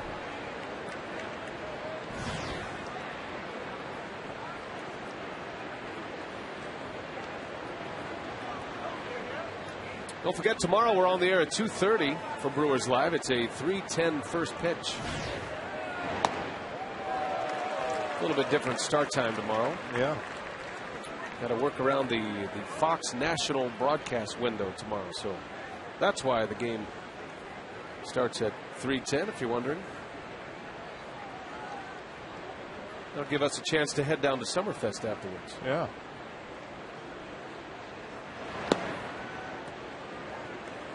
Go see Tom Petty and the Heartbreakers and ZZ Top. We had the Heartbreakers in the booth yesterday. Yes, we did. Minus Tom Petty. Just the Heartbreakers. Didn't really get an offer for any backstage passes or anything. Did you ask? Yeah, it's a little protocol there, I think. They didn't ask to come to the booth.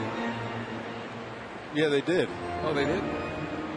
Yeah, they're in our booth. We can ask them anything we want. Free game at that point. They're in our turf. Gonna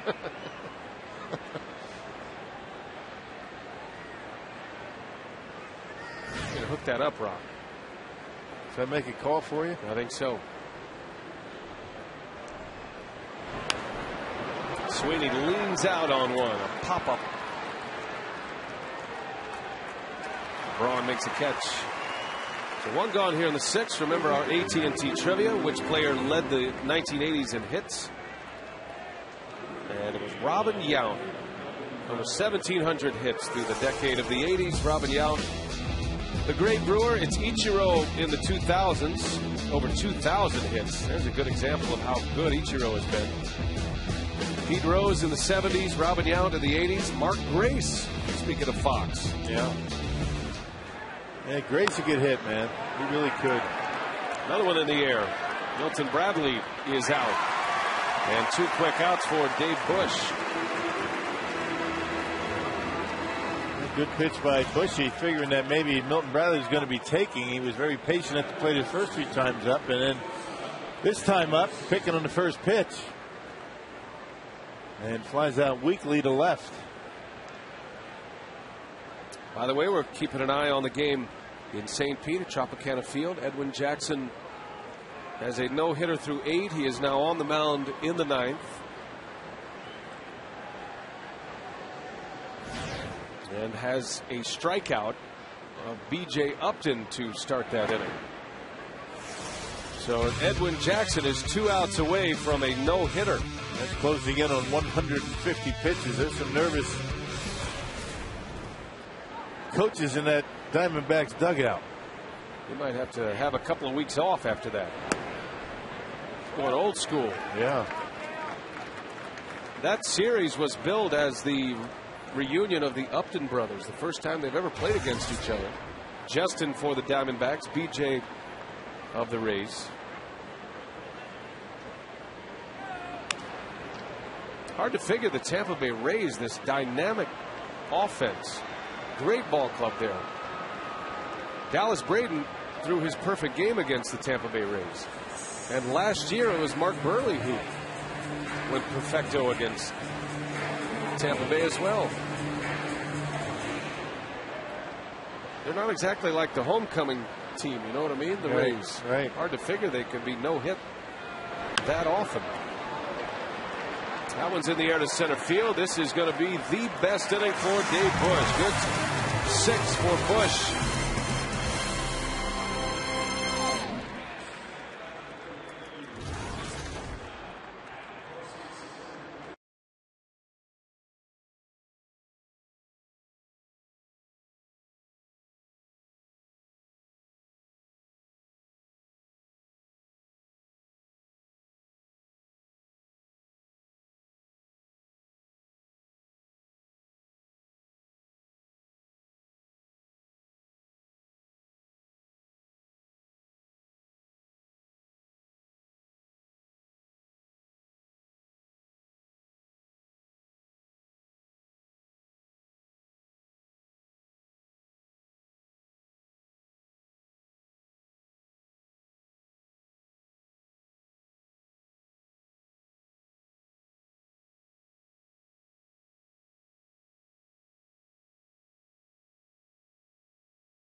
Here tonight in Milwaukee under a full moon. We're keeping our eye on the game in St. Pete at Tropicana Field as Edwin Jackson is 1 out away from a no-hitter. He's just walked his 8th batter with 2 outs in the 9th inning and a pitch count that is soaring into the 150s.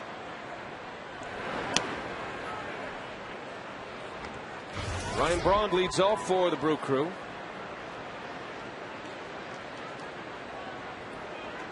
Mariners have out-hit the Brewers 7-5, but the Brewers lead it. They've made their big hits count.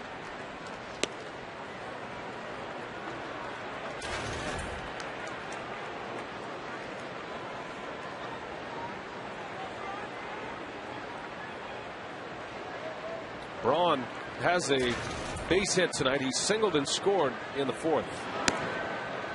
He was on for Lucroy's 3-run homer. Edwin Jackson's low hit game was against Seattle 2 years ago. Back in 08, did it against the Mariners, but went 8 innings and gave up just 2 hits. As Roland Smith walks Ryan Braun to start this 6th inning. Roland Smith all of a sudden having a tough time throwing strikes, starting to get behind in the count at 79 pitches. You compare that to what Edwin Jackson's throwing right now, about half. He's around 150 over there in Tampa. And now Rick Adair is on his way to the mound. And Roland Smith, 22 balls, 57 strikes so far tonight.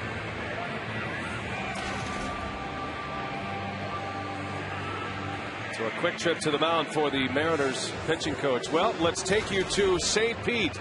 Edwin Jackson, a no-hitter tonight. Take a listen. The 0-2 pitch, fastball, ground ball, middle of the diamond. Stephen Drew Fields fires. He did it! Edwin Jackson just threw the 2nd no-hitter in Diamondbacks history. He is mobbed by his teammates on the mound in a game that's... So how about that? Darren Sutton with a call. A no-hitter for Edwin Jackson. It's the second no-hitter, as he mentioned. Randy Johnson has the other in Diamondbacks history. That was a perfect game back in '04. So how about that? The year of the pitcher continues. Yeah, how about that? And the Tampa Bay Rays. A perfect game against them, and now a no-hitter. 4 this year. Yeah, wow. And 2 perfect games. And somewhere Armando Galarraga says, you know, I should be on that list. That one's well hit by McGee in the left. Back is Bradley, and he's got it. Over the shoulder, he makes a catch. McGee flies out. So officially, Rocky goes 149 pitches, Edwin Jackson. A 9-inning no-hitter, walked 8. And he's got an ice bag waiting for him in the training room. A number of them. Boy, that's a lot of pitches. That's going to hurt in the morning. Goodness gracious. Well, congratulations to Edwin Jackson and the Diamondbacks. And the Tampa Bay Rays all of a sudden looking like the team to get no-hitters against. The 3rd time they've been no-hit in the last 2 seasons. Yep, the Yankees caught them. I mean, now Tampa Bay coming into today 2 games behind the Yankees. And they're tied with Boston for 2nd place. Strange things happen, partner, when there's a full moon. You've always said that. And no-hitter tonight, Jonathan Lucroy, his first home run. Some kind of Gilbus up there. There's no gibbous. That is a full-fledged full moon, I think. You used to sound so confident when you went through the moon cycle. Let's take you back to Lucroy's big hit. Number 1 of his major league career. It was in the 4th inning with 2 outs.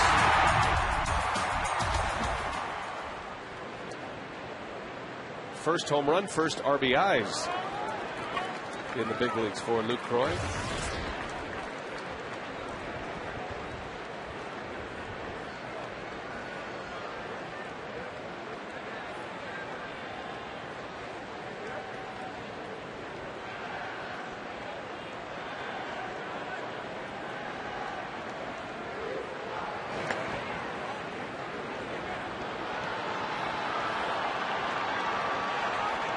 Well, Rock mentioned the Tampa Bay Rays.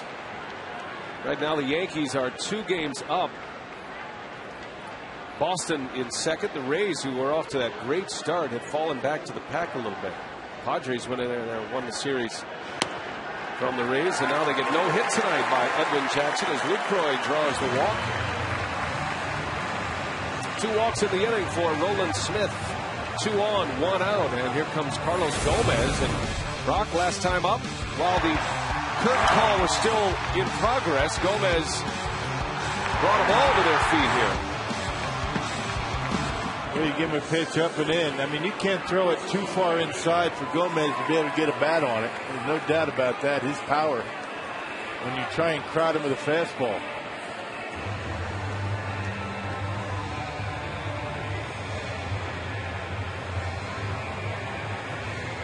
Pitching change here at Miller Park as Wakamatsu will make the double switch. Stay with us.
for another at short, and Chad Cordero is on the pitch for the M's. Yeah, former closer with the Washington Nationals for a while. Hard thrower, good numbers, and limited duty. Only his 5th game so far this year, a .214 opponent batting average. But Chad Cordero has put together some decent appearances in the National League, most of all. So an American League manager making a double switch. He has Josh Wilson in for Jack Wilson. Josh Wilson will hit the pitcher spot and hit second in the next inning. Now an opportunity here for Milwaukee. 1 man out, 2 men on board. And here is Gomez, who homered his last time up. Ryan Rowland-Smith goes 5 1/3, gives up 5 hits, and at this point 4 runs.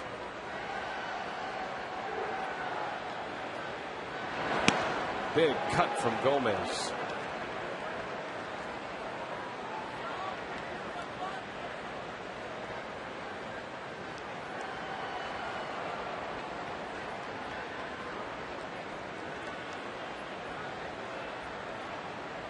Chad Cordero. Gomez bunts foul. Not a bad idea. Lopez was playing fairly deep at third. No balls and 2 strikes on Gomez.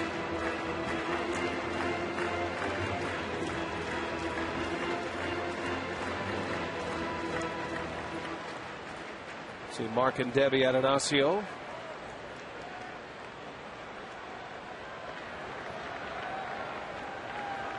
Four to 3 Brewers. They took the lead in the 4th. Looking for more here as Gomez takes a ball. Carlos with his 5th home run. Now 17 runs batted in. He's playing in a virtual platoon with Jim Edmonds at this point. It's not a straight up platoon. Edmonds most always gets starts against right-handed pitching. Gomez against left-handed pitching. But one thing Maka has to watch with Jim Edmonds is if you get a string of right-handed pitchers, you can't put him in there every day. You've got to monitor his playing time. A little more maintenance involved with the 40-year-old Edmonds.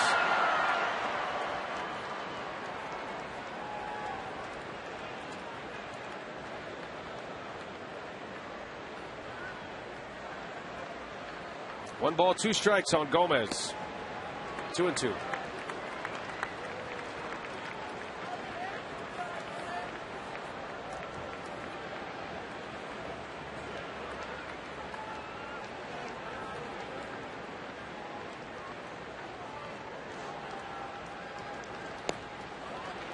Laid off a tough pitch. And the count full. Inning started with a walk to Ryan Braun. McGee flew out to the wall in left field, almost hit one out, and then Lucroy walked. That meant the end for the starter Rowland-Smith, and now it's Cordero in a full count. And ball 4. So Carlos Gomez doing 2 things he doesn't normally do. Hit home runs and walk. He's done them both tonight. 3 walks in the inning. The Brewers have the bases loaded for Escobar. And that's one thing that this pitching staff of the Mariners don't do a lot of walking batters. They're one of the fewest walk totals in all the American League. As a matter of fact, 2nd fewest. Only 203 walks before tonight's game, and 3 in this inning. Only 3 in the game. So here is Escobar now with the bases loaded.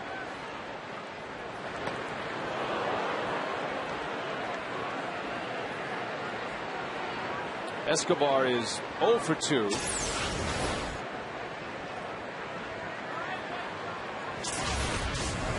He had big plans with that swing.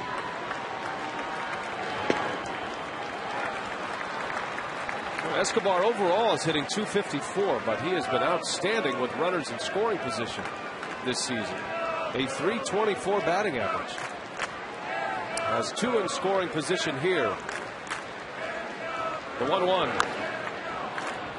1-2. One of the reasons why he's been effective with men in scoring positions is because he always seems to find a way to put the ball in play. You hate to always say that when a guy's got 2 strikes on him and the base is loaded, but ordinarily hitters that succeed with runners in scoring position aren't always trying to hit the home run to be the hero, just trying to put the bat on the baseball. Nothing wrong with driving in the run if you make it out. Infield halfway in. Escobar into right center. Over is Ichiro. Braun will tag. Here comes the throw. Here comes Braun. It's cut off. The throw to third is in time, but the run counts. Braun scores. Lucroy gunned down. The Brewers add to their lead 5-3, but the inning ends at third base. They had a chance at Braun at home plate. Strong throw from Ichiro, and the out ends up at third base.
Brewers baseball on Fox Sports Wisconsin is presented by the new Miller Lite Vortex bottle. Taste greatness.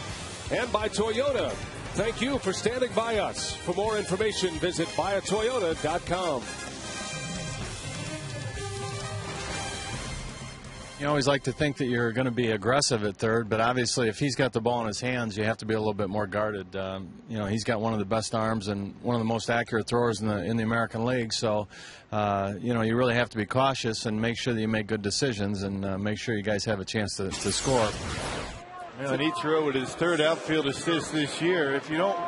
Guys just don't run on him. You don't get too many opportunities. That throw right on the money. I think Rob Johnson wanted that ball to come through. He looked a little upset that ball was cut off, but they did get it out of third base. Credit Ichiro with an outfield assist. Brad Fisher, third base coach, knows that arm well from his days in Oakland in the American League West. But the Brewers get a run. It's 5-3, and here is Carlos Villanueva. Dave Bush is out.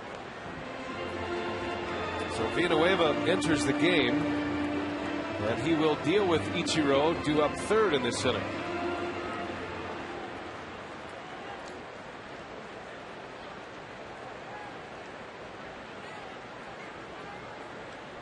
Rob Johnson leads off for the Mariners. How about another look at this throw to the plate, Rob? Yeah, look how accurate. You can see Sweeney in the cutoff position. I think if he let it go, look at the reaction of Rob Johnson. He wanted that ball to come through. They might have had a play at home plate, but they did get it out. A little inexperienced by Mike Sweeney, but he got it out. Escobar, long throw. He winds up and guns one to first base. Wow. About that arm from the Brewer shortstop.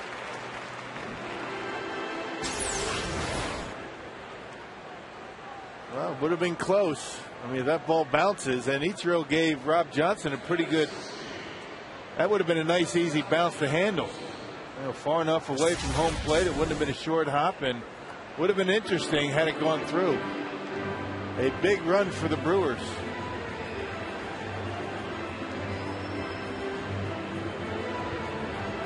Rick Peterson, a visit with Villanueva. Our Miller Lite What's on Tap. The Mariners are here tomorrow and Sunday. Check the start time tomorrow. Air time is 2:30. First pitch 3:10. And then it's a matinee again on Sunday. 12:30 air time for Brewers Live on Fox Sports Wisconsin. And then it's the Astros who come to town Monday. In all, a 9-game homestand for the Brewers. And they've started it well. They swept the Twins. Trying to make it 4 consecutive home wins today. 5 in a row overall if they can hang on and win this one tonight. Josh Wilson's first at bat came in on the double switch.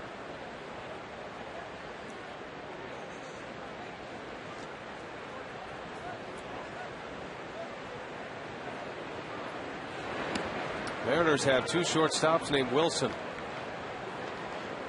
Jack and Josh. Yesterday, Josh Wilson, this hitter, was the first baseman for the Mariners.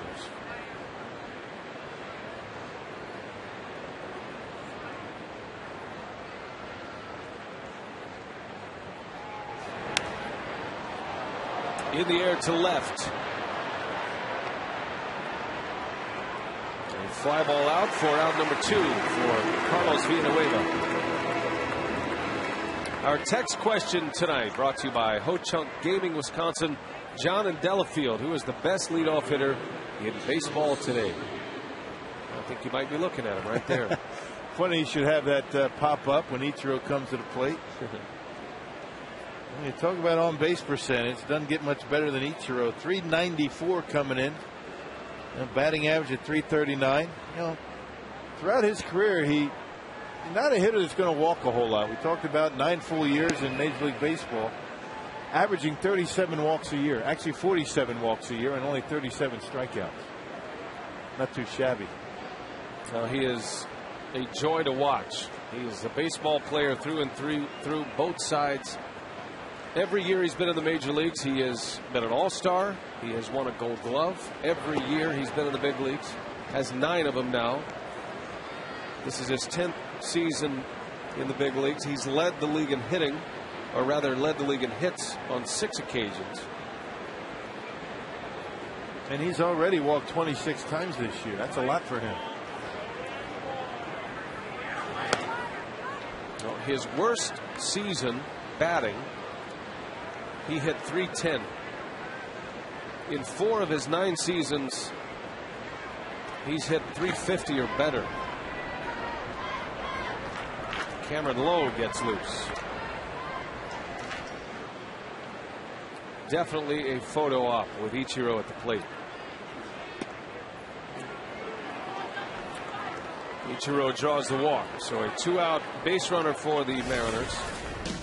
Some of his career highlights: 9 All-Stars, 9 Gold Gloves. He's headed for a 10th in both categories, most likely. Twice he's won the batting title. Already has 101 hits this year. He won the MVP and the Rookie of the Year in the same season. And that's really the stat that jumps out at you. 200 hits in every year in the big leagues. Always a debate whether, guys that played as many years in the Japanese leagues as Ichiro has, and whether they should qualify for the Rookie of the Year. I personally don't think they should.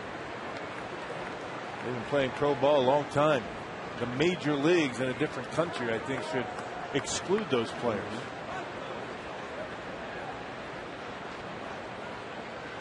Well, Ichiro's success here as a hitter opened up the floodgates for position players. Remember, it was Hideo Nomo who was the first pitcher of the last generation to come over. Not only has Ichiro enjoyed a lot of success, but he's been able to stay here. He has not returned to Japan. The Mariners catcher last year, Kenji Jojima, he fled the Mariners in a bit of a surprise move.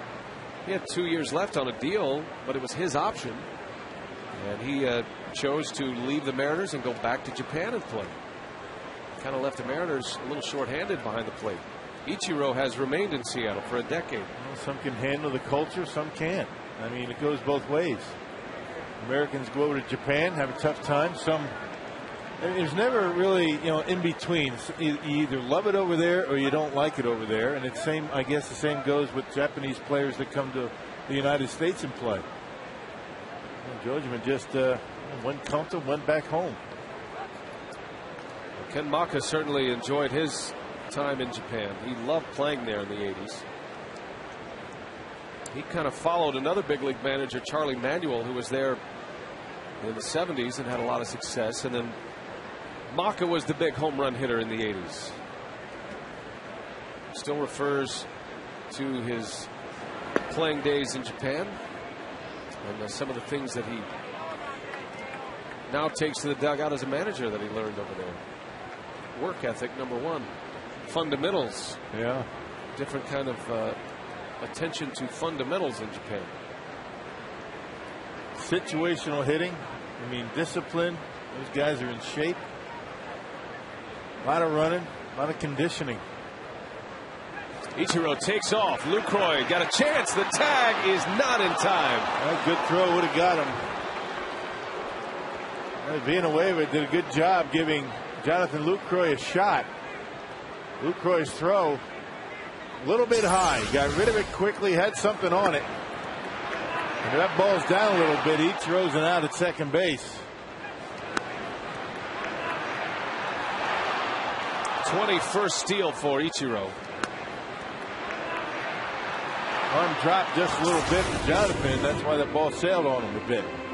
That's the 4th stolen base of the night for the Mariners. Figgins has 3. Ichiro his first. Stealing second, down 2 here in the 7th. 2-2 is the count on Figgins. 3-2.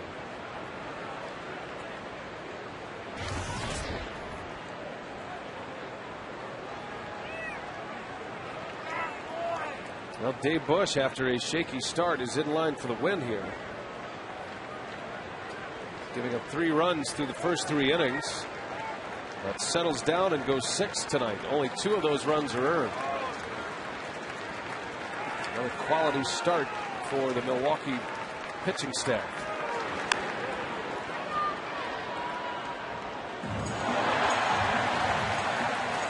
We talked about in our open tonight, the Brewers starters in the last 13 games, now 9 quality starts. Quality start being 6 innings at least and 3 runs or less. Yep, that's the standard, whether you like it or not, whether you think it's a good judge of a good start or not. That's the way it is.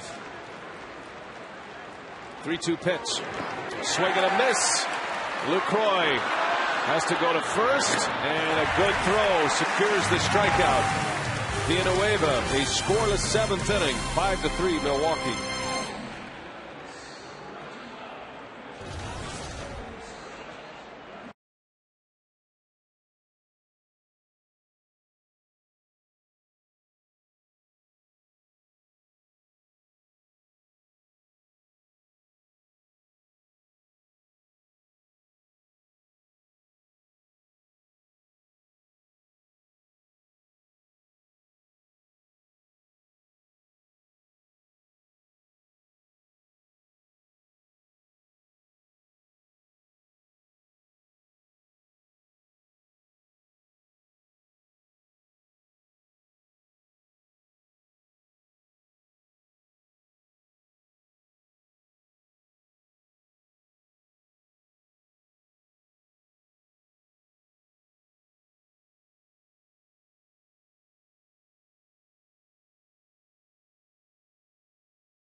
Jerry and Craig back with you, ready to start the bottom of the 7th inning. Our Jimmy John's delivery of the game takes you back to the 4th inning. The kid, Jonathan LaCroix, Jerry. What can you say about the kid? Called up because of an injury, worked so hard behind the plate. He's done a great job, and tonight, the biggest hit of his career, the big 3-run home run. It seems like each night somebody else is stepping up during this winning streak. Oh, there's no question. This Brewer offense is starting to come alive. You get someone every night stepping in and helping them win. Our post-game instructional features the 1980s throwback, the kid and Gumby. You guys figure that out. We'll work it out. I think it's going to be a good one tonight. Yep, Robin Yount, Jim Gantner talking about turning to double play. Can you think of 2 guys better qualified?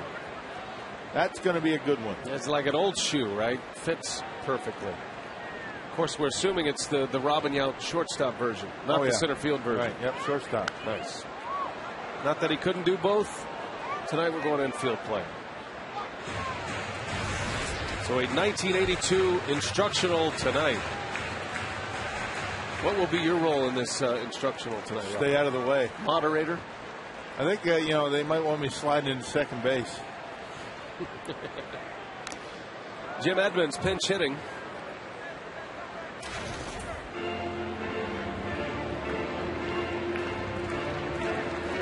Edmonds hitting for Villanueva, who goes a scoreless 7th, gives up a walk, but strikes out a batter.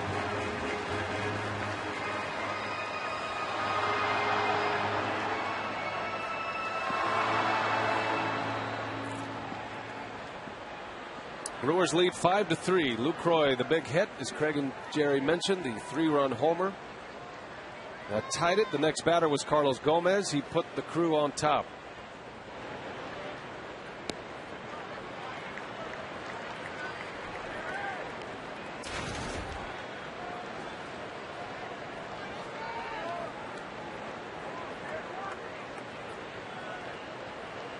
(3-2) to Edmonds. Stays alive.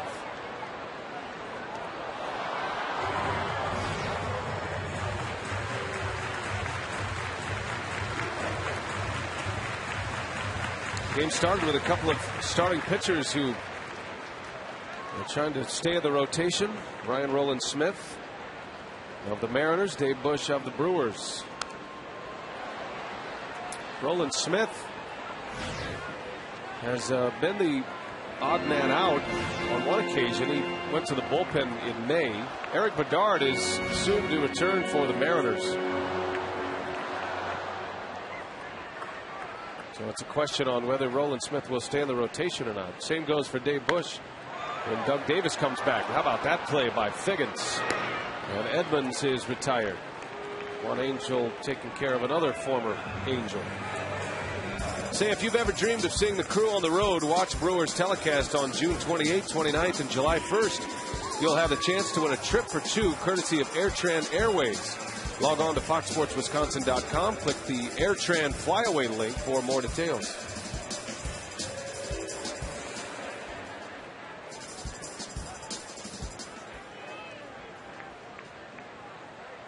Top of the order, Ricky Weeks with 1 away in the 7th.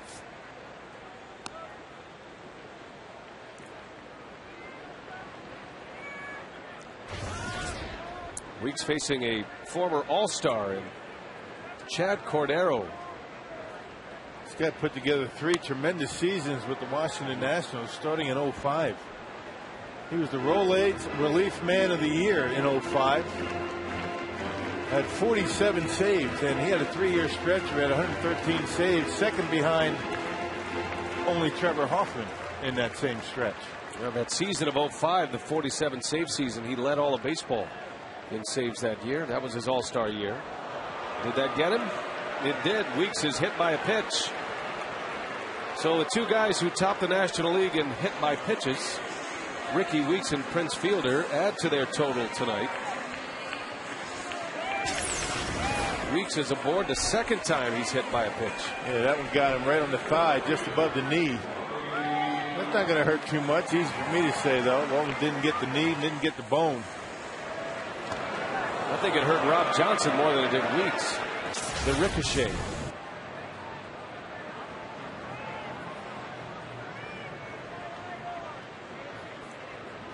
Gives Corey Hart a chance with a base runner. And a strike from Cordero.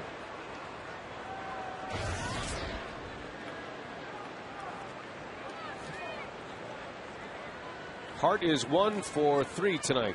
Singled and scored in the 4th. He led off the 4-run 4th inning with a base hit.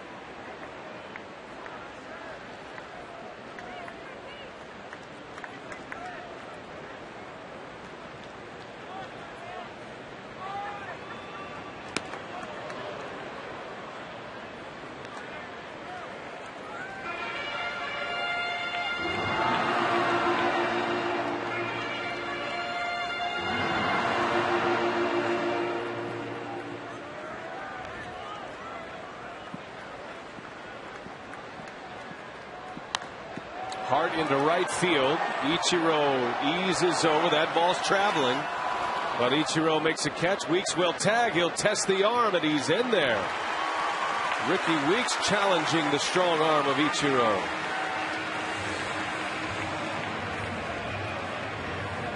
Well, it's the second out, but Weeks gets himself into scoring position with his legs. Well, this is the advantage of having Ryan Braun behind Prince Fielder. You're more apt to throw strikes to Prince.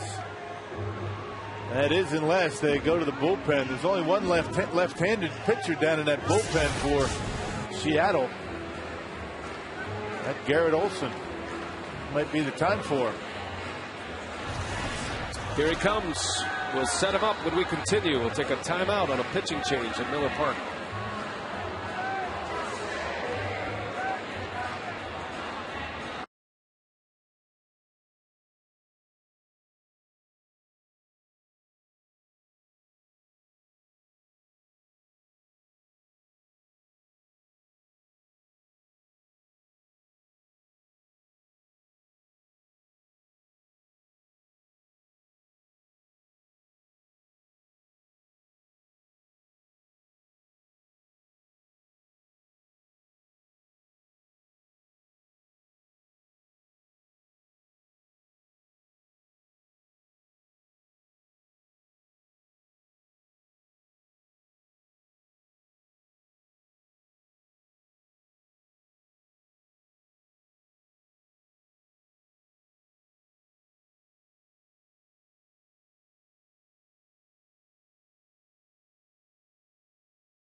First meeting between these two clubs since June of '04. 5-3, the Brewers lead it. Fielder will bat with Weeks at second base.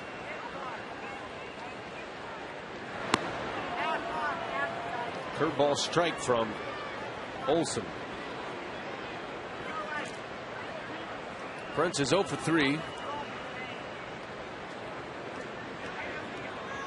Although he hit a rocket his last time up, it was a great diving stop. Oh, that one smoked. Ichiro will watch this one go to the gap. Ricky Weeks will score. Fielder on his way to second. It's an RBI double, and the Brewers lead it 6-3.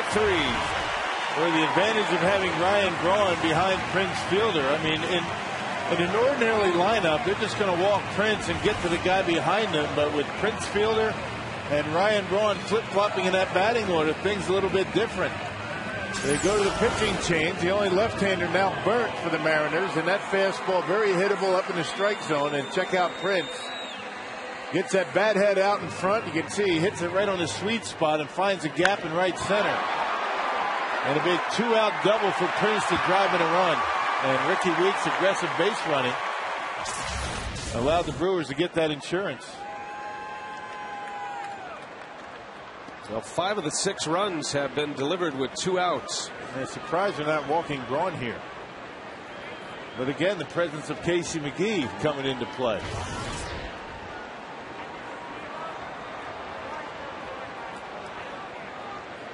Braun with a chance. Fielder makes it 6-3.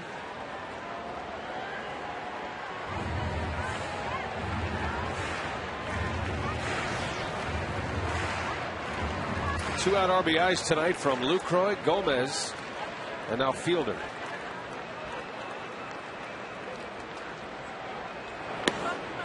There's a strike, and it's 1-1. I guess surprised that they don't have a right-handed pitcher up in the bullpen. Now remember, the American League teams, there's only 6 relievers for the Seattle Mariners. 6 guys on the bench, 6 relievers. I guess that's what you can do when you have such good starting rotation. Well, yesterday was a perfect example of how few innings Don Wakamatsu has really needed from his bullpen. They played 13 innings yesterday, and they lost to the Cubs. Felix Hernandez went 9 in that no decision.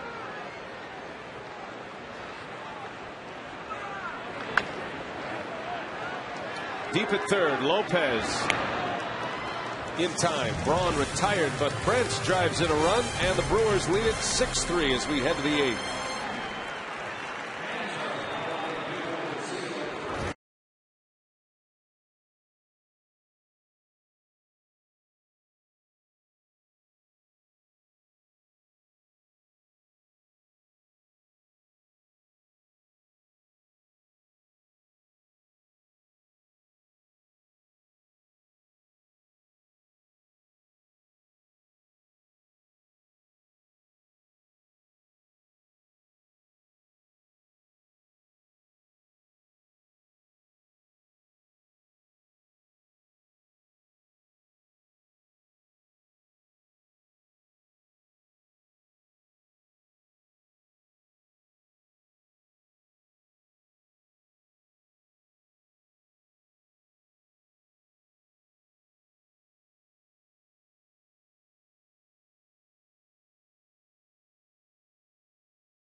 Here's your game day forecast. The Mariners are in town again tomorrow, taking on the Brewers. Coverage begins at 2:30 in the afternoon.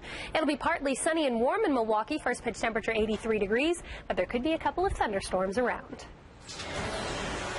Drew Olson back at Miller Park, where the Brewers lead the Mariners tonight, 6-3. Hours before Edwin Jackson of Arizona threw a no-hitter in Tampa, Carlos Zambrano of the Cubs tried to hit teammate Derek Lee. Zambrano was upset at his teammates. He said they weren't diving for balls and giving enough effort. And he went after Lee and had to be separated by Lou Piniella and some teammates. Guys, Carlos Zambrano has been suspended indefinitely by the Cubs. Lou Piniella said, hey, how are guys supposed to dive for balls? They were rockets, and one of them was a two-strike pitch that ended up in the seats. Well, and Lou Piniella said after the game, it's an embarrassment. And it is. It really is. I mean, it happens all the time with that guy.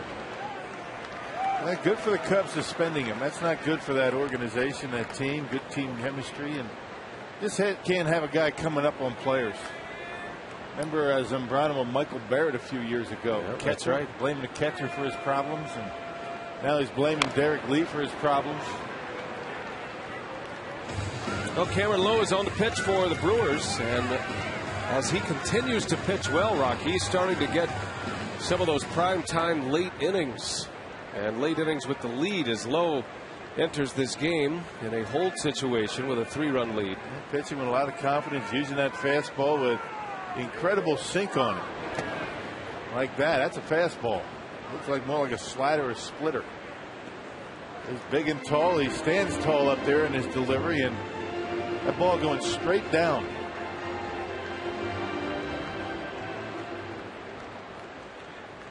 Gutierrez has an RBI tonight. He drove in a run with a sac fly in the third. He's 0 for 2.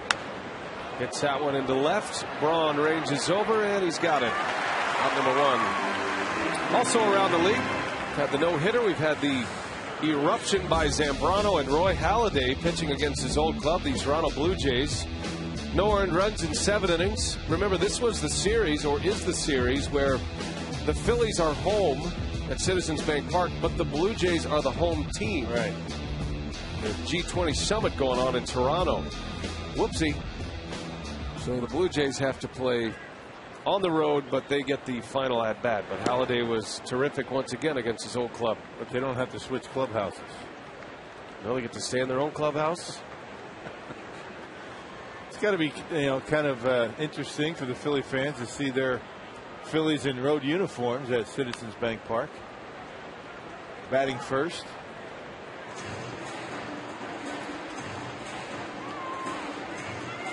So I guess Major League Baseball doesn't trump world peace. Not this time. Not this time? Not Okay. this time. It's not out of the question, though. Okay. You'd have thought that might have come up at some point. Yeah. On the old schedule. That ball's pretty well hit to right. Backing up is Corey Hart, and he makes the catch. Oh, Corey Hart. Have a season, Corey. Yeah, put a circle around that catch. That was a beauty. Boy, Lopez put a charge into that one to the opposite field, and Corey Hart taking a perfect route back to that baseball. Never did take his eye off of it. And reaches up and hauls it in. Nicely done by Corey Hart. Got midway on that warning track. Well, he told us on Brewers Live pregame today he realized maybe he's taken it too much for granted being a big league ball player. After last season and the beginning of this season, just assumed he was an everyday player and got used to his name being in the starting lineup and realized that as tough as it was to make it here and become an all-star, it's just as tough to stay. Yep, and it's tough to admit that that was the issue. You don't hear that from many players. We give him a lot of credit for that. Yes. Shatters the bat of Mike Sweeney. Cameron Lowe keeps it going here. 3 up, 3 down. What a play by Hart.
Mike Sweeney drove in the third run for the Imps. They had a 3-0 lead after 3, but Jonathan Lucroy and Carlos Gomez go back-to-back. Just like that, the Brewers led it 4-3.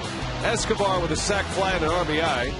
That gave him a 5-3 lead, and then Prince Fielder with 2 outs drives in Ricky Weeks. And that's where we are. It is 6-3 as Casey McGee leads off.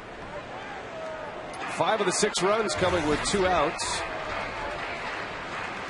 And McGee starting this 8th inning. John Axford has started throwing in the bullpen. The Brewers closer, who has 6 saves. Right now it is a save situation. Axford has the handlebars up here tonight.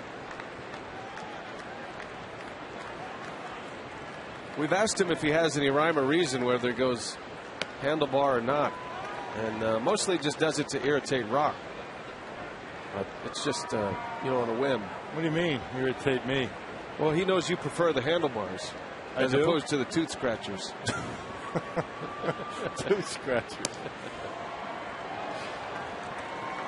It really doesn't matter to me how he wears his mustache. As long as he gets outs.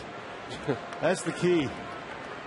Well, it reminds you of that scene from Bull Durham, right? Mm-hmm.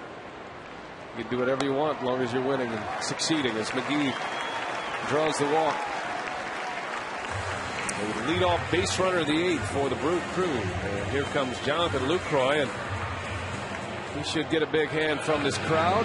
Lucroy belting his first big league home run.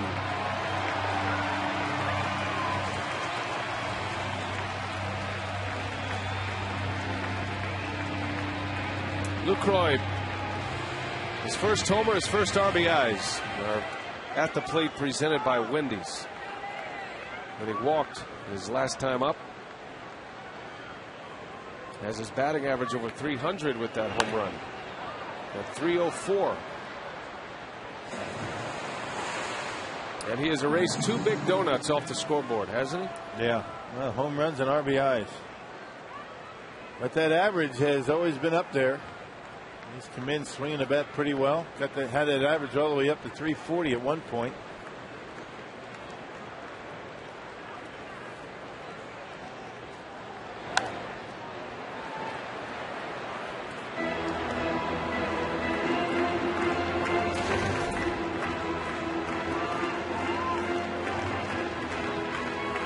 Start of the year in Double-A. I can only imagine what's going through his head.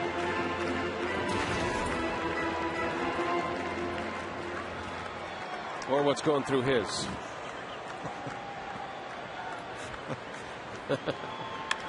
Lucroy into left field. Bradley is back. That's over his head. That's off the wall. McGee on his way to third. Lucroy into second. And a double for Jonathan Lucroy on an 0-2 pitch. Yeah, a mistake by Olsen, and Lucroy all of a sudden thinking pull baseball, home run, now double. Both of them come to the left field, and both of them about the same spot. Well, he's talking about centering on one on an 0-2 pitch. Check the location of that one out. A slider out over the plate. You can see Lucroy with good extension. Gets it on the sweet spot and hammers it into the gap in left center.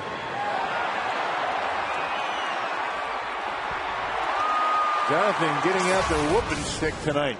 Had just 1 extra base hit all season until tonight. He has 2 tonight. Both have come with 2 strikes, the home run and the double. Now second and third, infield end. Gomez at the plate.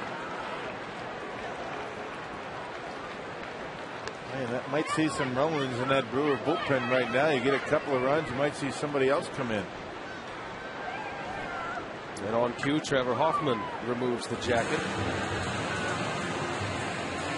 And back-to-back days and saves for John Axford. A 2-inning save on Friday, a 1-inning save on Saturday. Didn't need him yesterday, and you prefer not to have to use him again tonight. Hey, you get that 4-run lead, you might see Trevor.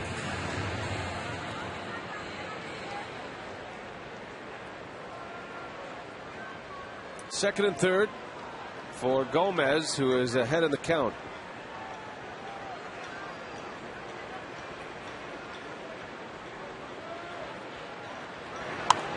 And that's a base hit to right. In to score is McGee.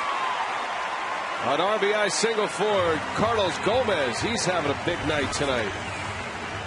7-3 Brewers here in the 8th inning. A good piece of hitting by Gomez, taking that ball, lining it into right field.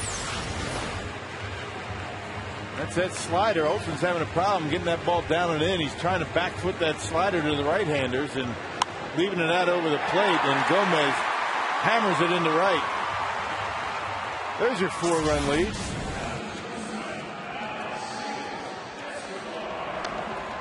And Axford will sit down as Hoffman continues to get loose. I meant to tell you, Rock, you remember your rock bats? Yeah. Promoted the rock bats? Right. Not yours, but you know what I mean. Right. Well, Gomez and Escobar both have new versions of the rock bat. And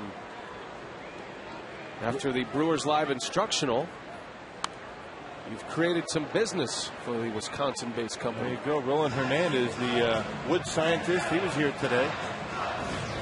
Around the batting cage. He personally delivers the bats to the Brewer clubhouse. Escobar is still in the testing phase, while Gomez has put it into play. You like to see Milwaukee Brewer hitters using Wisconsin-made bats, right? I mean, there's something poetic about that. Great story. All thanks to you, partner.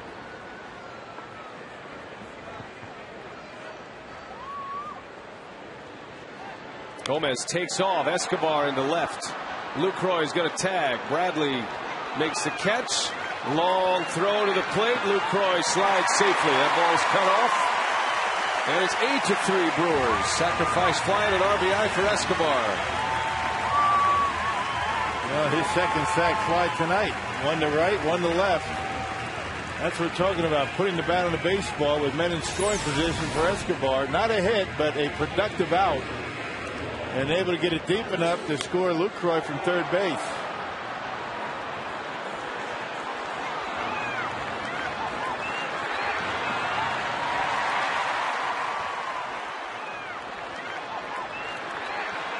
So Lucroy scores the 8th run. 8-3 Brewers now as we go to the bottom of the batting order, and then instead of Cameron Lowe, it's going to be Joe Inglet pinch hitting.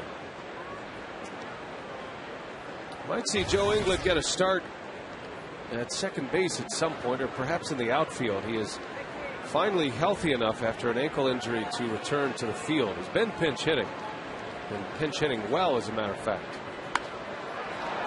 Slaps that one to center for Gutierrez. 2 outs.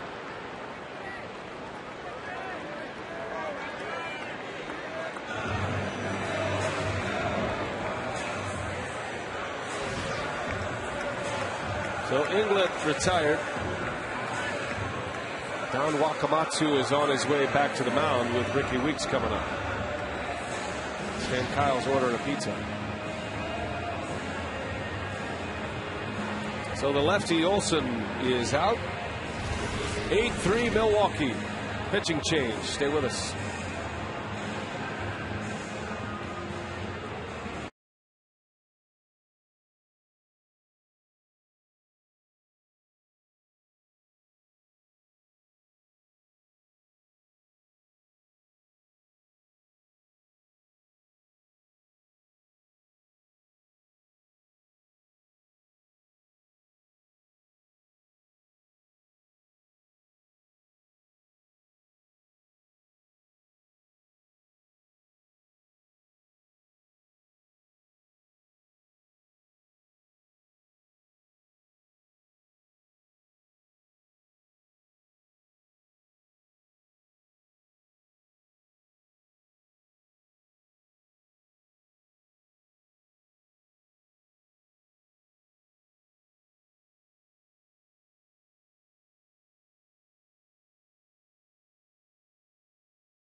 Brewers leading the Mariners 8-3 as we play in the 8th inning.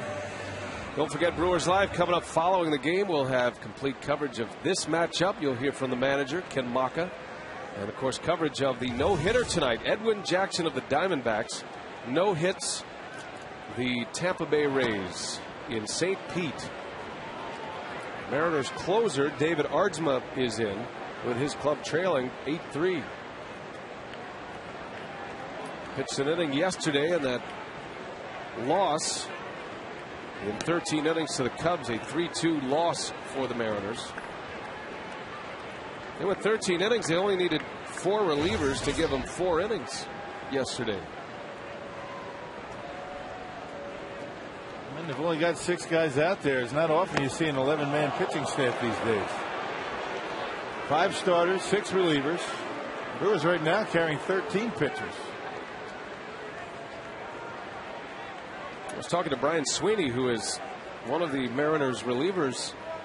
He's kind of the long man, the middle guy, and he hasn't pitched in 10 days. So not only do they have 11 pitchers, but their starters have been so good that even the guys they have on their roster are having a hard time finding innings.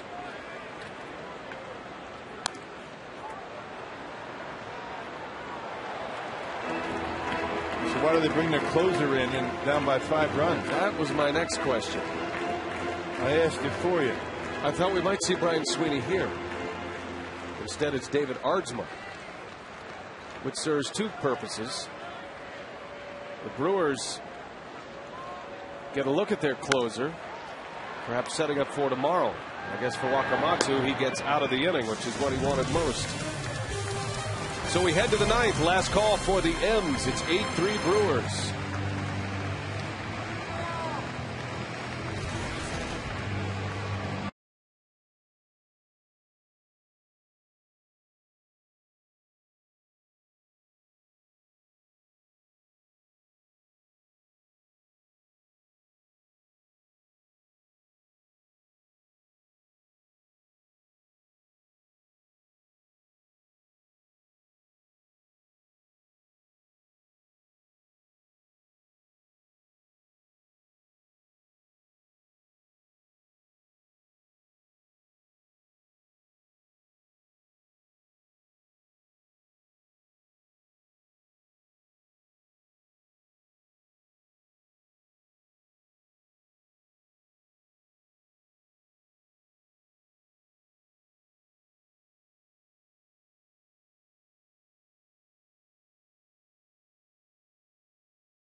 A little shaky. The Mariners had a 3-0 lead after 3 innings, but a 4-run fourth. Back-to-back home runs from Jonathan Lucroy and Carlos Gomez.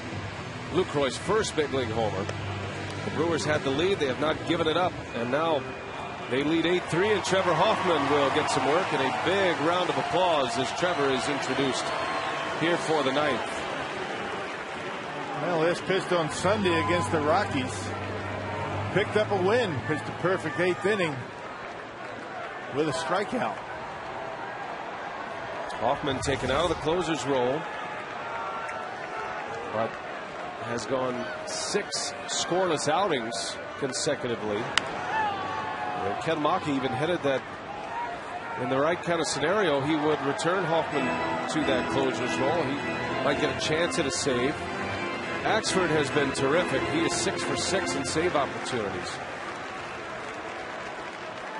But it's a luxury that Ken Maka now feels like he has with Axford pitching so well and Hoffman pitching so well. Well, had the Brewers needed a closer yesterday, it would have been Trevor Hoffman, because they didn't want to use Axford again 3 days in a row. Thought maybe with a 3-run lead it would have been Trevor tonight, but Axford was getting loose.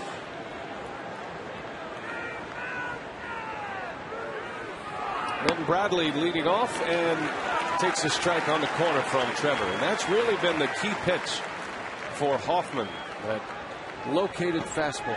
And that's the key pitch for everybody. That's what the Brewers starting rotation has been doing in this nice stretch of games, nice stretch of starts. Well, even though he has made famous the changeup and a Hall of Fame changeup, it is all based on the fastball, and Trevor is the first to tell you. He's pitching well as of late, though. All of a sudden, the Brewers are kind of putting things together here.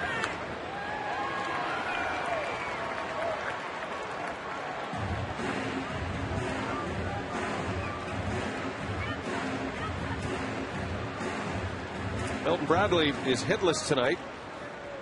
Does have an RBI, had a sac fly in the second. He hit one deep in the third inning, hit it well. Gomez made a nice catch just in front of the wall in center field. Got him. Trevor Hoffman strikes out Bradley. A fastball from Hoffman. Yeah, looking away or looking changeup. He wasn't looking for a fastball in on the hands. Catching the inside corner. Beautiful pitch by Trevor. And Dale Scott rings him up. When you're looking changeup, that fastball in, effective pitch. If you're looking changeup, you can still get a bat on a fastball away, but not that pitch that Trevor threw. So one out. And in the pitcher spot in this Mariners lineup, Michael Saunders will pinch hit.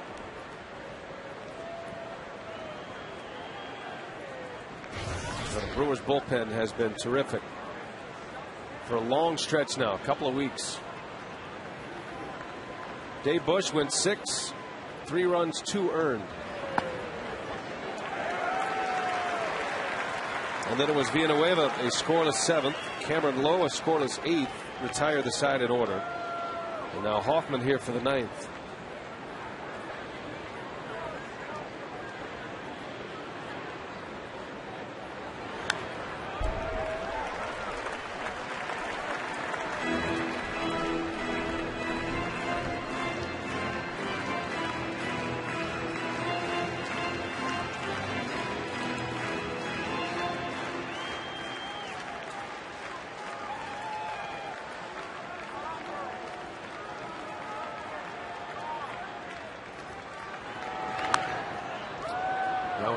Pulled foul by Saunders. Count remains at no balls and 2 strikes. And you saw that changeup on a 0-2 count. Well located, down and away. Early in the season, getting too much of the plate with a fastball. Changeup was upstairs, and it's been much different for Trevor lately.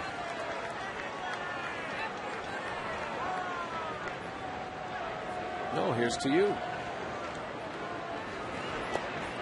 Did he go? Yes, he did. Dale Scott rings him up. Saunders is out. Trevor Hoffman has back-to-back strikeouts in the 9th. So 2 outs are Menard's player of the game, Jonathan Lucroy. Who else tonight, Rock? Well, he's been doing it all. He's been really catching well, but finding some power tonight. Got the 3-run home run to get the Brewers back to even. Got a double later on, a walk. It's been a good night for the kid behind home plate. Dave Bush in line for the win. It would be just his 2nd win at Miller Park in the last 2 seasons. And a sign of good things to come.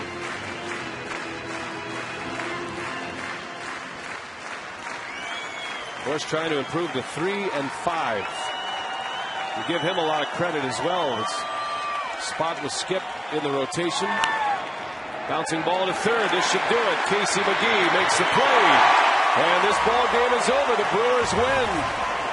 Dave Bush, the winner tonight. An 8-3 final. Milwaukee continues their hot streak. They've won 5 in a row, the longest winning streak of the year. And they win the opener against the Mariners. Still much more to come on this game. Craig Kashawn, what do you have coming up for us on Brewers Live? Well, good finish for the Brewers. 5 in a row. We'll get inside that clubhouse, talk about the winning streak. A night for the kid as well. Jonathan LaCroix and another kid, Robin Yount, will join us for our post-game instructional. All on the way. Brewers Live, presented by